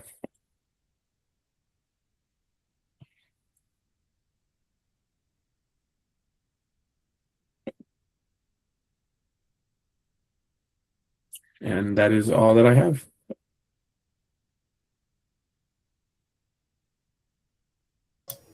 Okay. Next would be travel. Yes, not much of an update. First two travel games went well. Sent about 50 and 30 fans to Portland and Kansas City, respectively. All reports came back that we had no issues. Good time had by all. A smaller group going to Toronto next week. I think we have about 20 folks going. All of the ticket sale or all of the games through the World Cup break have been posted. So this is our newly departed Andrew did a good job of getting most of those, most of the information for me early. So those are all been posted and are up on the website available for purchase. And then we will continue working on the post World Cup games as well. Goal is to have all of them except Cincinnati posted as quickly as possible. We'll do the normal lottery for Cincinnati, of course. Not really much more of an update unless there's any questions. Curtis, I have a question. With these away games, have we heard anything about a contact from the club for our supporters? Previously, it would be the supporter liaison, not to every single match, but to the bigger ones or when there were X amount of fans. I can't remember the number off the top of my head. Have they given us a point of contact for that for each of those? Is it the same person every match? Is it varying and different people like Bob, Joe over here, or like how has that been looking so far? Yeah, so the way that and I believe this is an MLS rule, although I've not actually seen it written down, is that if we send more than 50 fans, we are supposed to send a club employee. It was obviously Ty previously, along with the our supporters. We've not reached that threshold yet, so it's not become relevant. Separate from that, there is a group text during every game that involves me. It involved Andrew. I will always designate someone that's sitting in the group if I'm not there, like it was Nick for the Kansas City game. And so there's a group text, and that also involves someone from the other team's security, just in case there's any issues. That very rarely happens, but it's a channel of communication in case we need it. So that was Andrew up until today. I don't know who obviously is going to be going forward. Does that answer your question? Yeah, but didn't you say we just had around 50 in Portland? Yeah, we were slightly under that. I think we're like 44. So 50 is the cutoff. So we were slightly under it. Okay. Yeah. Hey, Curtis. First time, long time. You said that Andrew had given you were on a text thread with him. Yeah. This is something that I started with Ty last year, where every game we will start a group text. Usually I send it out. I usually initiate it kind of the morning of the game, and it will involve myself, Ty, or Andrew, someone who is going to be physically inside our supporter group if I'm not traveling that game, and then someone from the other team's security. And that's we really don't need it very often, but it's just there in case we do. Sure. And was there any resistance to that inside the organization? No, not at all. Andrew had to give me his cell phone number, which he swore me to secrecy on when he gave it to me. But otherwise, no, there was none. Very interesting information. I appreciate Yeah, that's good information to have. But so they can use cell phones. Apparently they can. Yes. And when I say he swore me to secrecy, it was not a don't tell my other crew employees this. It was more of a don't share my phone number publicly. But he wasn't trying to keep it secret from his colleagues. That was not the impression I got.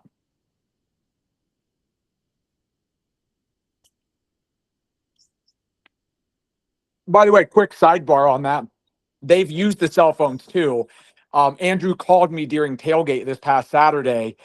He needed to talk to Rick about something regarding the TIFO. So I just walked over, found Rick, and handed him my phone, and they discussed whatever they needed to discuss. So that kind of documented the need for the occasional use of cell phones. And not having, I guess I was probably the one cell phone number that Andrew had in his phone, so he used it. But that maybe demonstrates the need for doing away with their email only policy.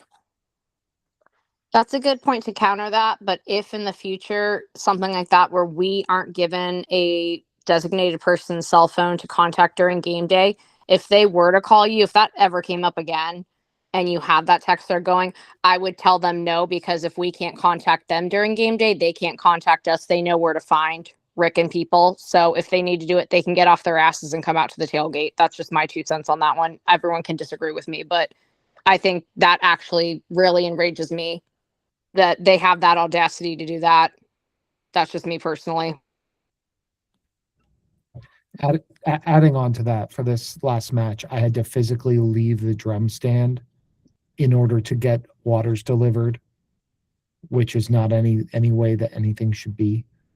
And the idea that we are being denied contact with the club, but then on their terms they can allow it. Is it? I'll just say incredibly frustrating, because there's a reason. Like it makes my job that much more difficult. I'm an unpaid volunteer. Oh, that all makes sense. And I apologize if I went out of turn by doing the text thread thing. That was just continuation of something we had done last season, and it worked pretty well. But I do understand the sensitivity around that. No, it's not No, anything that's not on you you. at all. Yeah, that's I'm just pointing out the irony 100%. of that, and it's nothing directed at you. And I apologize if that's coming off as that, but that's in completely where I want to say things that, as a sitting chair right now, yes, it's Nordecke, but as a sitting chair, I'm just not going to say on a documented, recorded call at this time.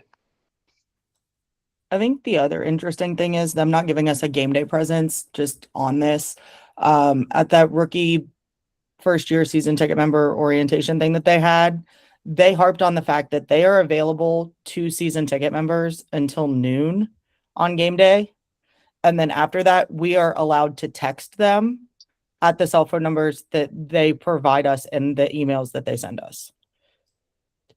So for us to not be able to be extended that same courtesy is sort of an issue to me. And I think that's something we should bring up in the front office call as to why do every other season ticket member have options to be contacted, but we cannot be extended the same thing.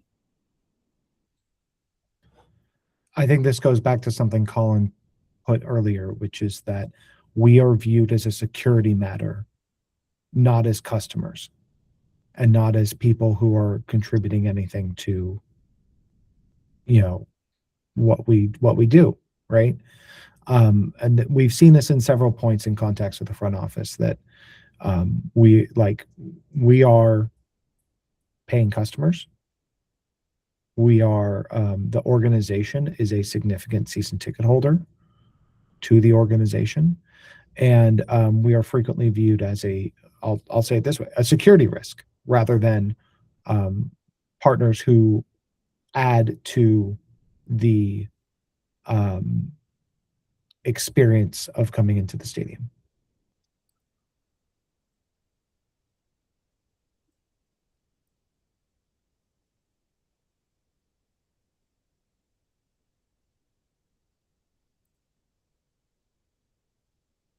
Is there anything under new business that other people want to discuss?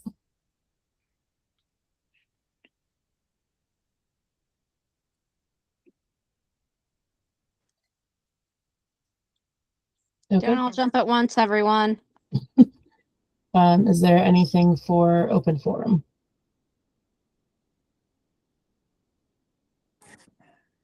I just want to give shouts out to the comms team for all the work they've put in the last few weeks. All the promo videos, all the big energy you guys are putting into the space. It's been phenomenal. Thank you. I think Fati already jumped off the call, but she has been phenomenal since she stepped in as a social media coordinator for us, taking over from Allison, and a lot of the changes and increased presence and videos and things like that have all been to her. So she's been doing fantastic, and I think that everybody should mention something to her when you see her, because she's been a huge help for us. Absolutely. And Paco, the acting is next level.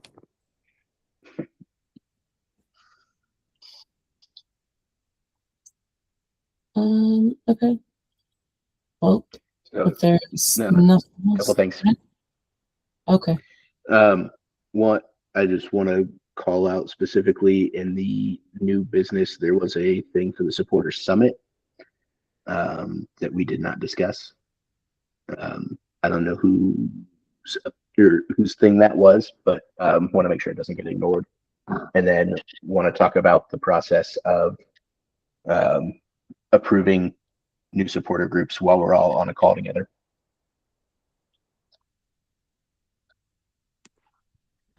Before Good we call, start before we start on that, we should offer, I think, comment from the galley if they have it before we enter into our discussion.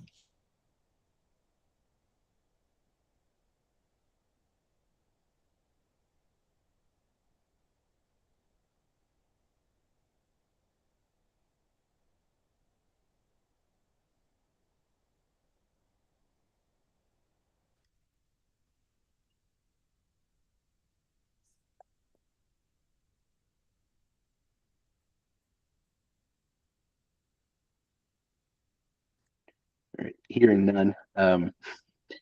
Do we want to go to the supporter summit thing first? I'm sure that'll be probably a quicker conversation. Yeah. So I've been talking with a couple different board members, just gauging, and I haven't gotten around to everyone, but I've just kind of slowly gauged with people and ideas and stuff like that. I think we want to pivot how we have this done. And I think, and I know we keep saying like, we're going to do this during break, this during break, and that break is going to fill up very quickly with things and ideas that we want to do. One forum that was kind of an idea is having it be a true supporter summit where we actually have representation from each supporters group. Because I don't want it to be another AGM. I don't want it to be another monthly board meeting or a quarterly town hall with us just talking about stuff. People are sick of us talking, I'm sure, at some point.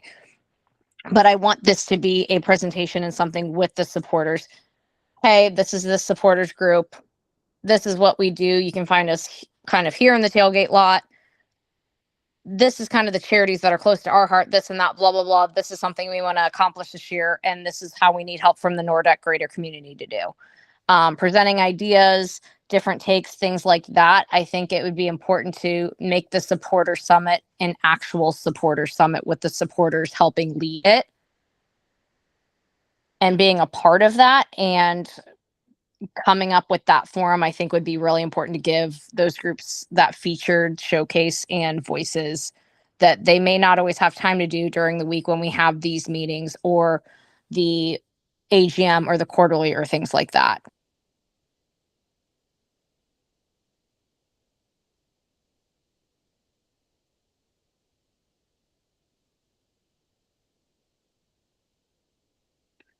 Okay, so we're talking about now shifting that to the World Cup break.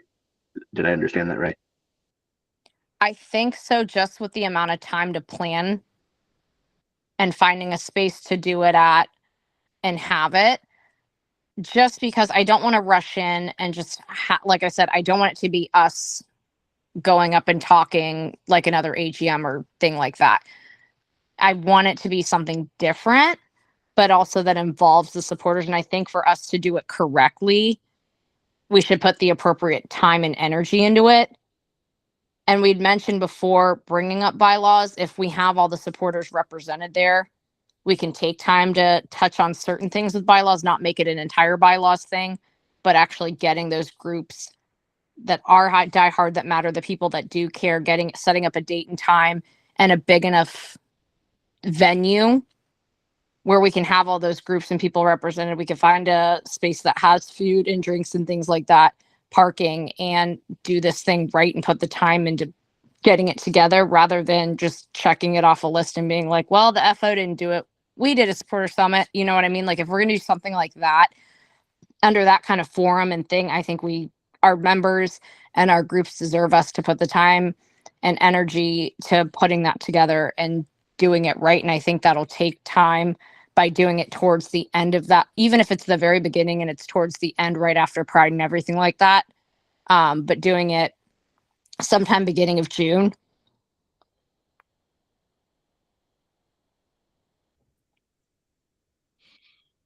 I think with that too, we could turn it into, if we are going to ask for more of a presence from the supporters groups and we have the space to do it, we could sort of also make it like an open house for the supporters groups where they could have a little table. People want to go talk to them individually, and it's not just being talked at for a while.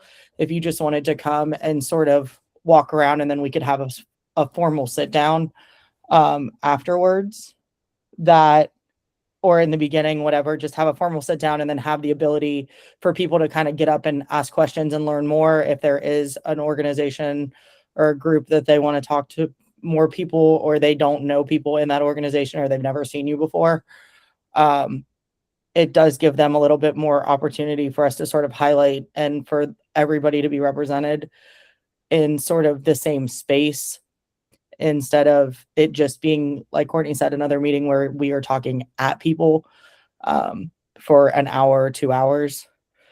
And it would maybe get people more interested in some of the stuff. I know that when we did the orientation thing, we had people come up to our table and they asked how they could get more involved, like with volunteer, or if there's stuff that we can do outreach on for them.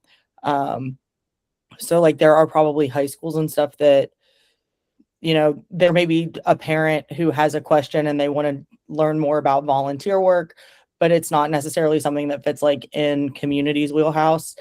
They may have another outreach opportunity for them and that kind of thing.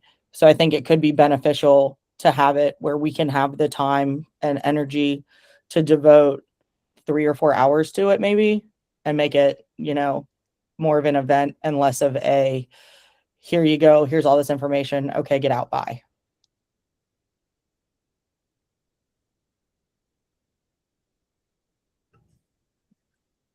So if we're planning a bigger event, so let's say we're doing it this way, is there any reason that couldn't just be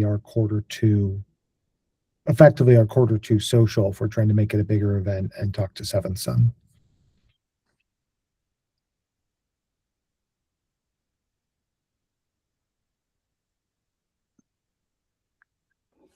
I think that's a viable option. I'd have to read over the bylaws, but I don't see anything specifically stating where it can't be that kind of, Yeah,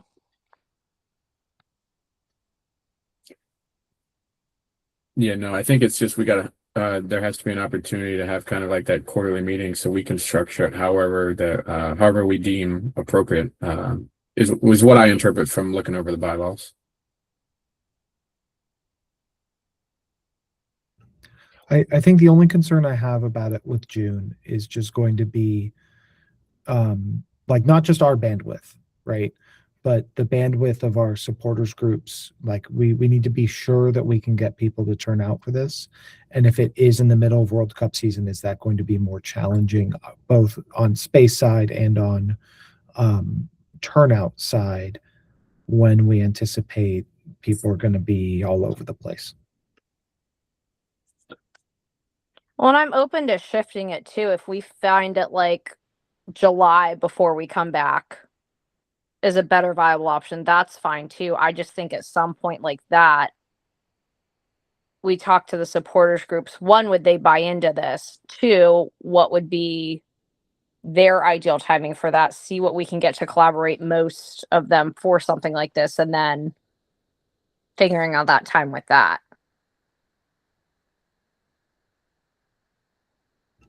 I do like the idea of it earlier, in the sense that if we have big actionable things and asks we want to make of the crew front office, the time to make them is when there's time to implement.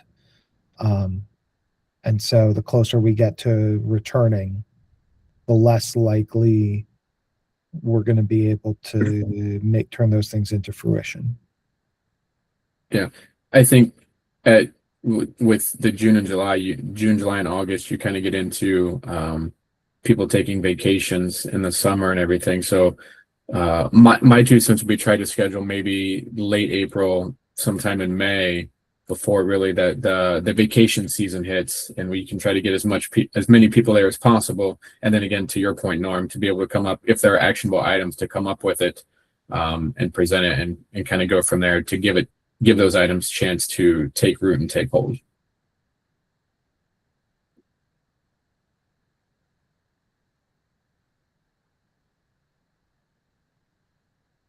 That's a good call out, Kevin. I didn't realize that is when STM renewals will be going on.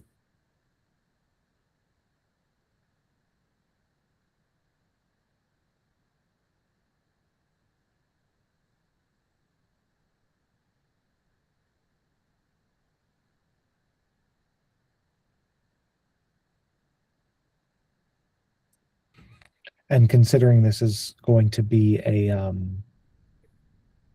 probably an unusual season ticket member renewal period with the changes schedule, that's probably going to take up more discussion than normal as well.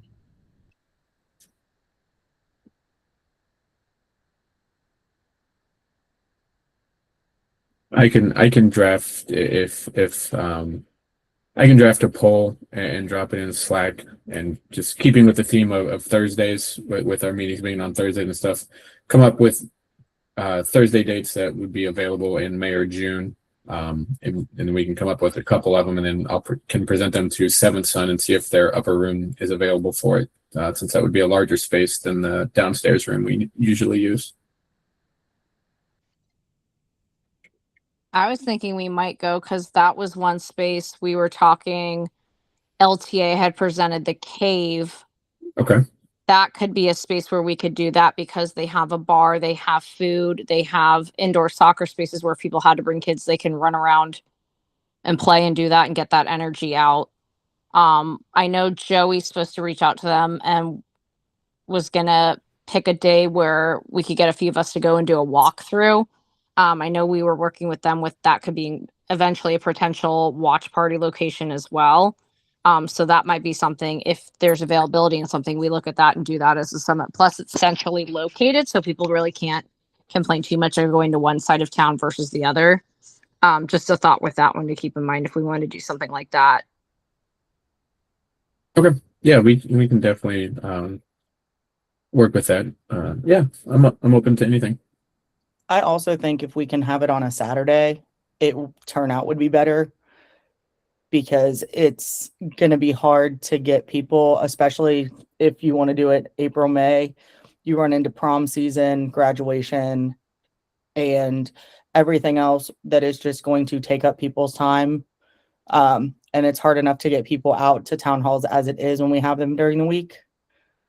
So if we could that's why I think earlier in the World Cup break, maybe the first weekend in June, when people really haven't left yet, if we could get a Saturday date just to encourage turnout. I think that would also help with the supporters groups, because getting off work at 4:30, 5 o'clock, 6 o'clock in Bethany's case, and then having to get all the way across town to go to Seventh Son is going to make it a very difficult for turnout with the amount of people that we would like to get interested in this.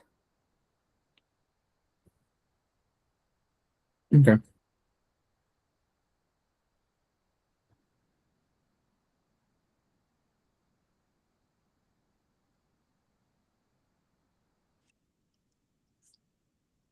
But yeah, we can take that further unless someone has any major points they want to have, but we can take that onto Slack too and start looking into spaces, availability, reaching out to supporters groups if they want to be involved in something like this, and then going from there.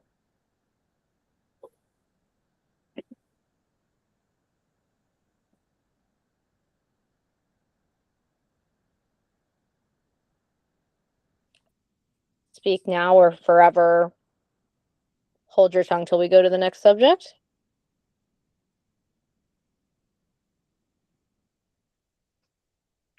It's a good call out, Alex. Thank you. Alex put in the chat allowing for maybe like some slides or some sort of information from the non-local groups to be shared at that event. We could bring their banners potentially too.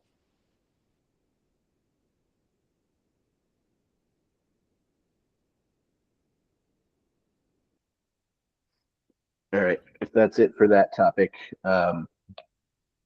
we move on to supporter groups. Okay, I'll level set here just so we can start the conversation. So obviously parking continues to be at a premium, and a hot button issue this week and also last week in some form is passes being set aside for supporters groups, and therefore how a supporters group is defined under the collective. And so it's been a discussion point around how to define a supporters group such that they're recognized within the collective. And then as it pertains to parking, when a supporters group gains the right to reserve a pass outside of the Hunger Games free-for-all.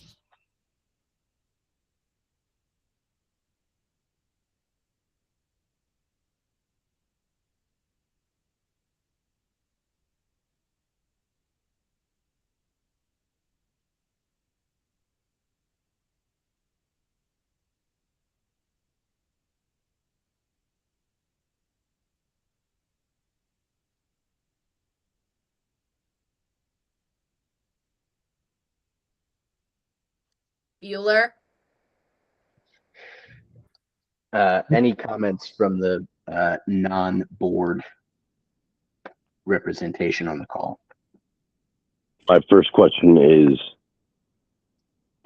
my only question. Well, no, my first question, because I'll probably have more. I reserve the right, as always. You always have more questions. I always have more questions. Is there a current formal definition published anywhere?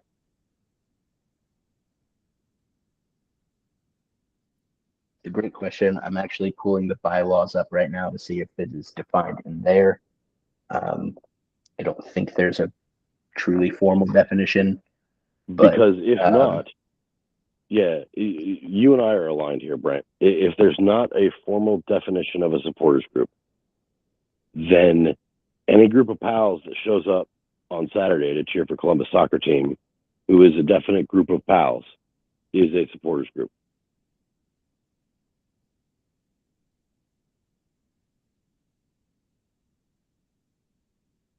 So I'll just add that how this has worked in my time being involved with the board, and Chris, you can co-sign this from when you were involved, is it's been a outward in type of process generally, which is a supporters group will vote to be a part of the collective. And right. There are times when that's happened and times when it hasn't happened, times when they haven't decided that they want to be a part of the collective at a given time, and that can also change. Right. So I think the process in the past has always gone around, first of all, do you want to be a part of the collective? And where we're at in the current moment is like, hey, we probably need some sort of formal process to like to adjudicate this, because previously it's been like, there hasn't been people banging down our door. But in the current moment, at least this week, it's, well, now I realize that I won't have to, be in the Hunger Games. That's a carrot. And in general, probably should be a process around this. I mean, at least there's been a loose process, right? You want a supporters group to be a group, but like it should be evenly applied, and to be evenly applied, there needs to be a standard criteria. So to answer the question a little bit more fully, the definition in the current bylaws, recognized supporter group means a supporter group that has requested to be a part of the Crew Supporter Union collective umbrella and agrees to adhere to these bylaws. That's it. Yeah.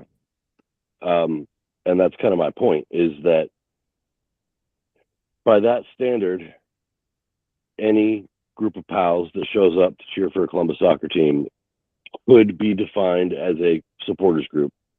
And as long as that group of pals agrees that they want to be a part of the collective, then we let them.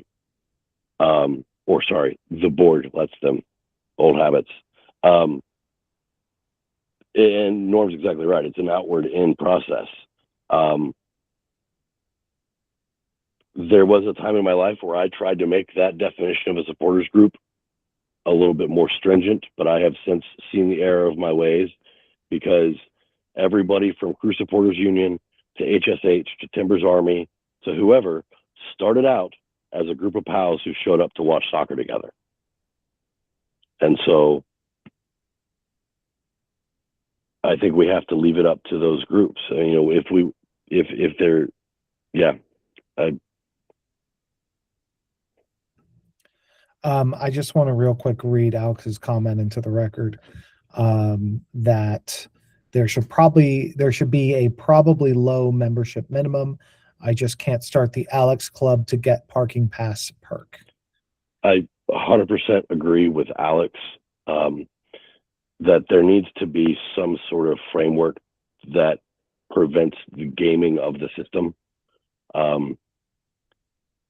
But other than that, the barrier to entry to the collective should be purposefully lowish, right? Like, you have to have 15 people who are identifiable as members of your group, and you have to have a table to set up or something silly like that. Not silly, but easily attainable. So just to kind of frame this, I mean, I don't want to take this context independent, right? Like, there's a very clear context here, which is that parking remains at a premium for the tailgate lot. And that is the impetus for the current resurgence in asking for this particular question. And just to kind of level set, like, we have tried, many boards and board members have tried to expand our tailgate lot to allow for more space so that it would be less of a pain point. And that has persisted because of intransigence on the part of the front office, to the shock of no one. And my concern is, if this is purely based around parking, then, is that supporters group going to be a true member of the collective, or is it just a dip for this and out? Now, that's hard for me to adjudicate. I'm a person, right? And I have my blind spots, but my hope is that we find a solution that works both to satisfy the concern, which is that some groups feel they are not getting representation at the tailgate, and and then also hopefully create a living group of supporters collective where people are contributing to the overall organization and Columbus soccer in general, right? Like, the fear is that you have people who come for that benefit and aren't involved elsewhere, and I would really like people to be involved beyond that. I just don't know how to get there. don't know I how to think get there without being prohibitive, right? Like I we think could. it's also two separate things. Go ahead, Chris. No, I was just going to say that we could very easily. I've got a draft of it from back when I was a professional asshole. Write 15 rules that a group of friends must meet in order to be considered a formal supporters group. But they're all prohibitive, and the idea here is to not be prohibitive, not be overly prohibitive. Well, and let's be real here. Like, you know, supporters groups are living, breathing things that sometimes go dormant. And then how do you adjudicate when they go dormant, right? Or come back from dormancy. right? You know, a reunion tour for certain groups, right? Gate 5 is somewhere in the wilderness right now. So, I think a normal life cycle for this would be supporters groups form, supporters groups are active, they grow, and at some point, some of them, a percentage of them, will fade out from being active supporters groups, but we just don't have any way to manage that, right? And any way we attempt to manage it will be, you know, interpreted rightfully or wrongfully as bias on the part of the organization, which is not what we're trying to do. We're trying to be as even-handed as possible and have an even process. It just, you know, it hasn't gotten all the way there because it's a really hard thing to do. So I think there's two separate things. One is when we call a group a part of this collective, we are advocating for them and we are saying that we recognize them, and it gives a certain standing when we do that. The separate thing is parking, because we can take parking and say we have a responsibility with this lot where we have 50 passes to make sure that the tailgate environment is as good as possible. So we can then limit, like we can make sure that we're using those passes for people that are contributing actively to the tailgate as a whole and not just parking there. Like that's a completely separate thing. So people can be upset at it all they want, but the tailgate that they have come to know, if we were to stop doing what we're doing, it wouldn't be the same. So I'm less concerned about the parking aspect of it. Like we continue to allocate these spots to people that are contributing, and that's the solution to that. Now on the other end, we still need to have a process that says, okay, how do we make sure you're actually aligned with our values?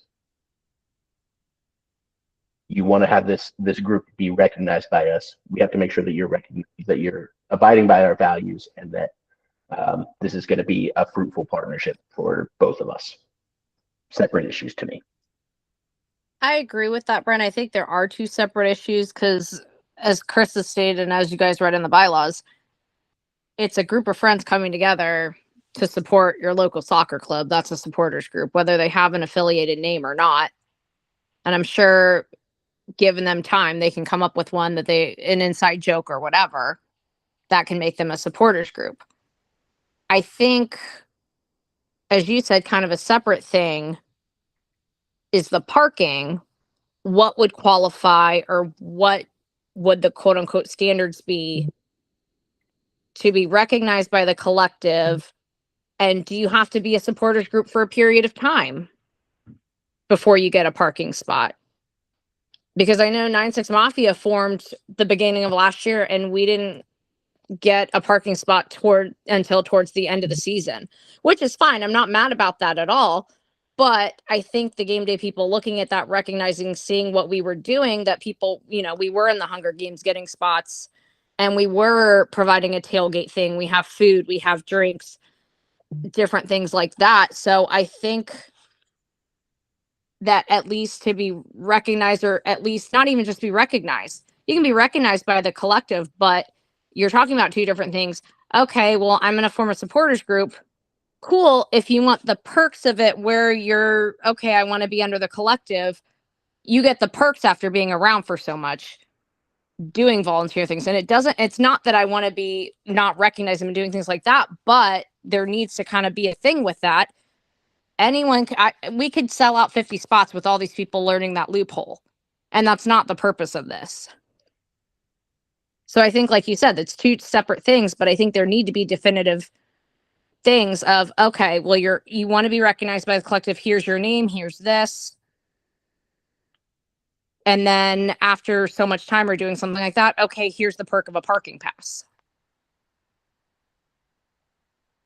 The other reason I see it as two separate things is because I know that there are now and probably will be in the future people interested in forming a supporters group because they want to be a part of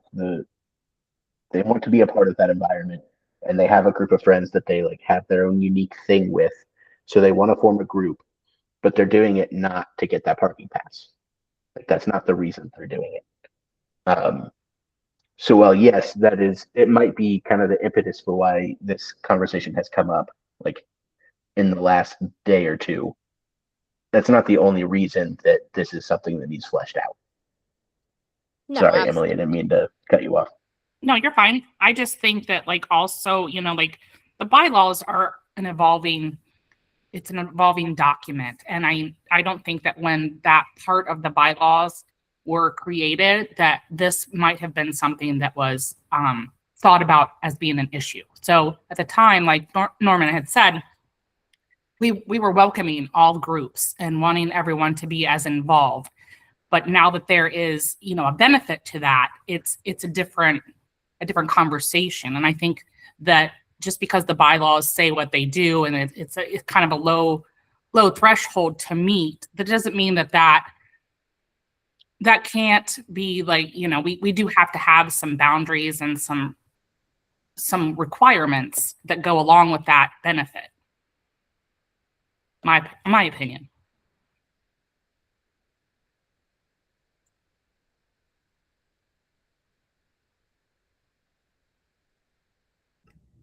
I mean, the thing, as the person who, has been dealing with parking these first 2 weeks, on the parking end of things, being involved for a while now, I know that, number goes down of available to general sale, and the mood amongst the general group, the group of members, our collective,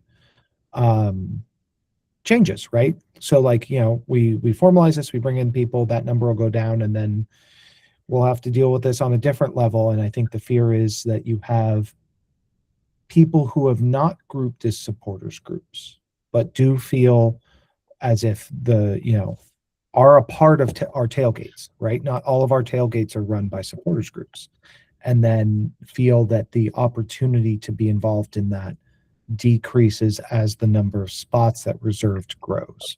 And that's a tension that we're going to continue to have, and one that we have to make sure that we're thinking through thoughtfully, so that, people don't feel like they're being left out of these conversations or being left out of the tailgate broadly, which is one of our more enduring game day traditions.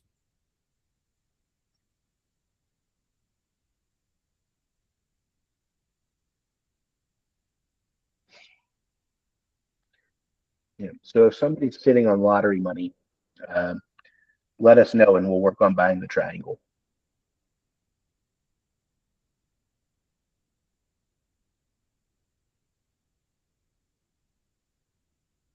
I got you, bro.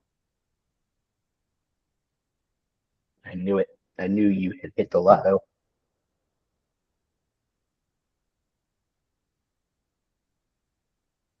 So one of the things that's been thrown out is having like a form to fill out, similar to what you have to do when you want to have your group be a member of ISC. I think Caitlin said that there actually has been one that has been used in the past for us, for Nordecke stuff, which I was unaware of. That has some similar questions.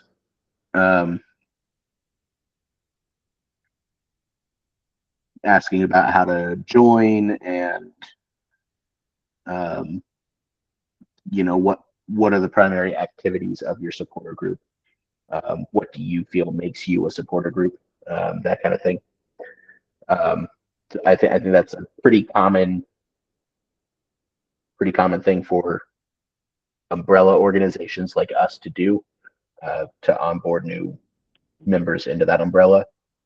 So that's something we should look at and just need to refine the questions and how that's going to look. That I can confirm that does exist because I know that both the Server 96 and Black Flag filled it out when they went through the process. Chris, do you know where any of those documents might be? Because I haven't seen anything, and I can double check and go through, but I don't think there's anything in the chair email. Yeah, I'd have to go through my Google Drive, and also reach out to Natalie because she was always the stronger half of my brain when we were working together. But we can find it. It won't be a problem to find it. Just takes a little bit of digging. All right, appreciate it. No major rush on that, but Yeah. I got you. All right, thank you.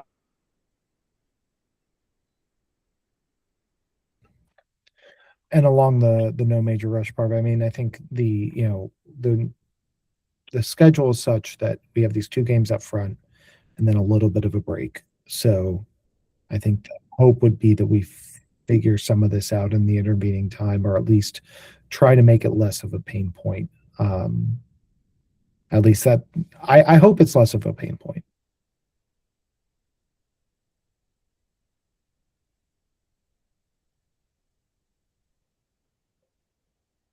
Go ahead, Chris. I raised my hand because I do want to shift, not change, but shift just a hair, and let you all know, not that you don't already know, but because you all already know everything, that is your job, that Applebee's is starting to chirp with rumors of the demise of the tailgate. The thing that I heard from my Applebee's waitress today is the ground will be breaking on an expansion to Astor Park before next season that will take away the north lot.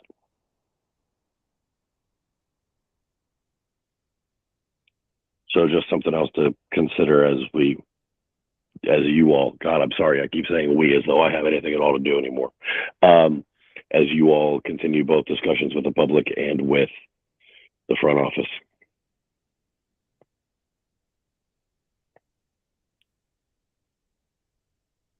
The simplest solution to not having enough tailgate parking might just be to Hunger Games it for the next 16 games and then tell everybody else to get lost.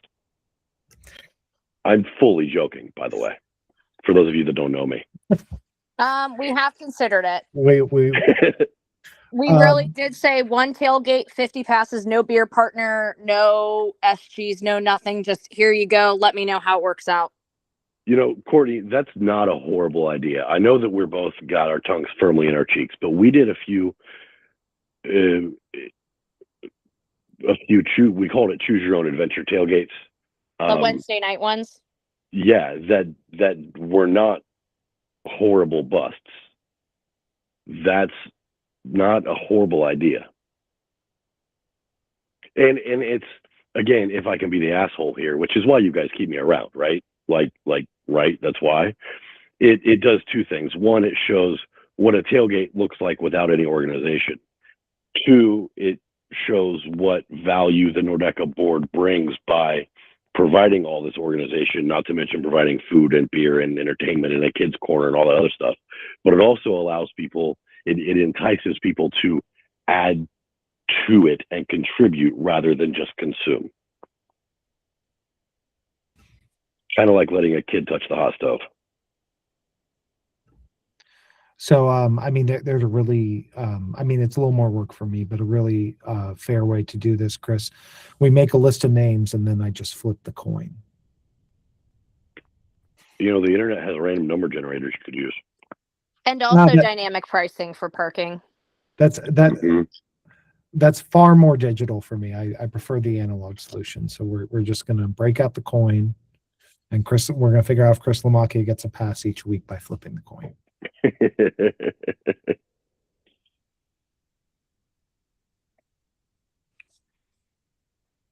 Could just take the Ouija board into the TiFo space. Flo will tell us. Fran, not Flo. Ignore me. Fran will tell us. Wait, did we change the name of the Tifo ghost and I wasn't aware? No, her name is Flo. Flo. No, it's not. Some Her name is respect behind it. Fran. Upstairs, the light thing says Fran's light. Has been and always will be Flo. Thank you. You're new. I was there first upstairs giving ghost tours. Listen, It is Grandma. Fran's light. Stephanie and I are besties with her. Her name's Flo. Flo presented her face to me and me alone.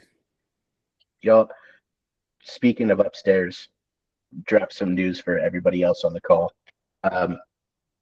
We recently did a tour of the upstairs of the TiFo space, and we found the Epstein files. Can confirm. God damn you. Can confirm. I have photos. They're heavily redacted, though.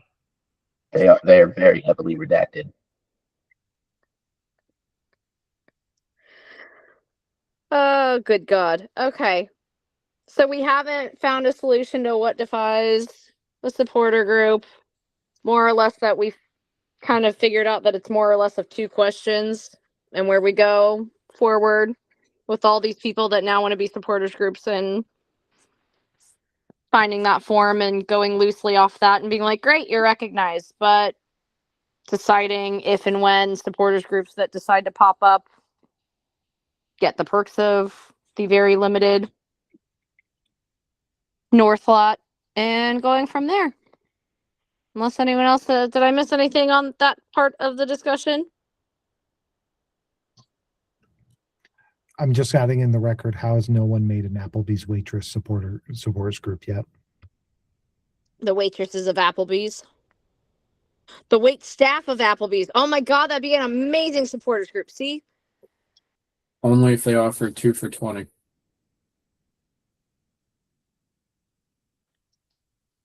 Fantastic.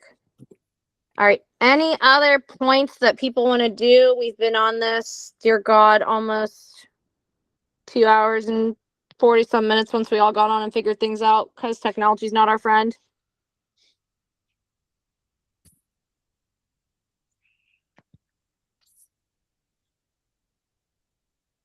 All right. I'm going to take that as a no. Thank you, everyone, for hopping on, giving your thoughts, opinions, judgments, comedic relief. Anything else, feel free to reach out to any board member, deputy, senior volunteer leadership. And go crew, let's get our first one at the Grow House Saturday. Thanks, everybody. Bye. Thanks, everyone. Good night, everyone. Go crew. All right.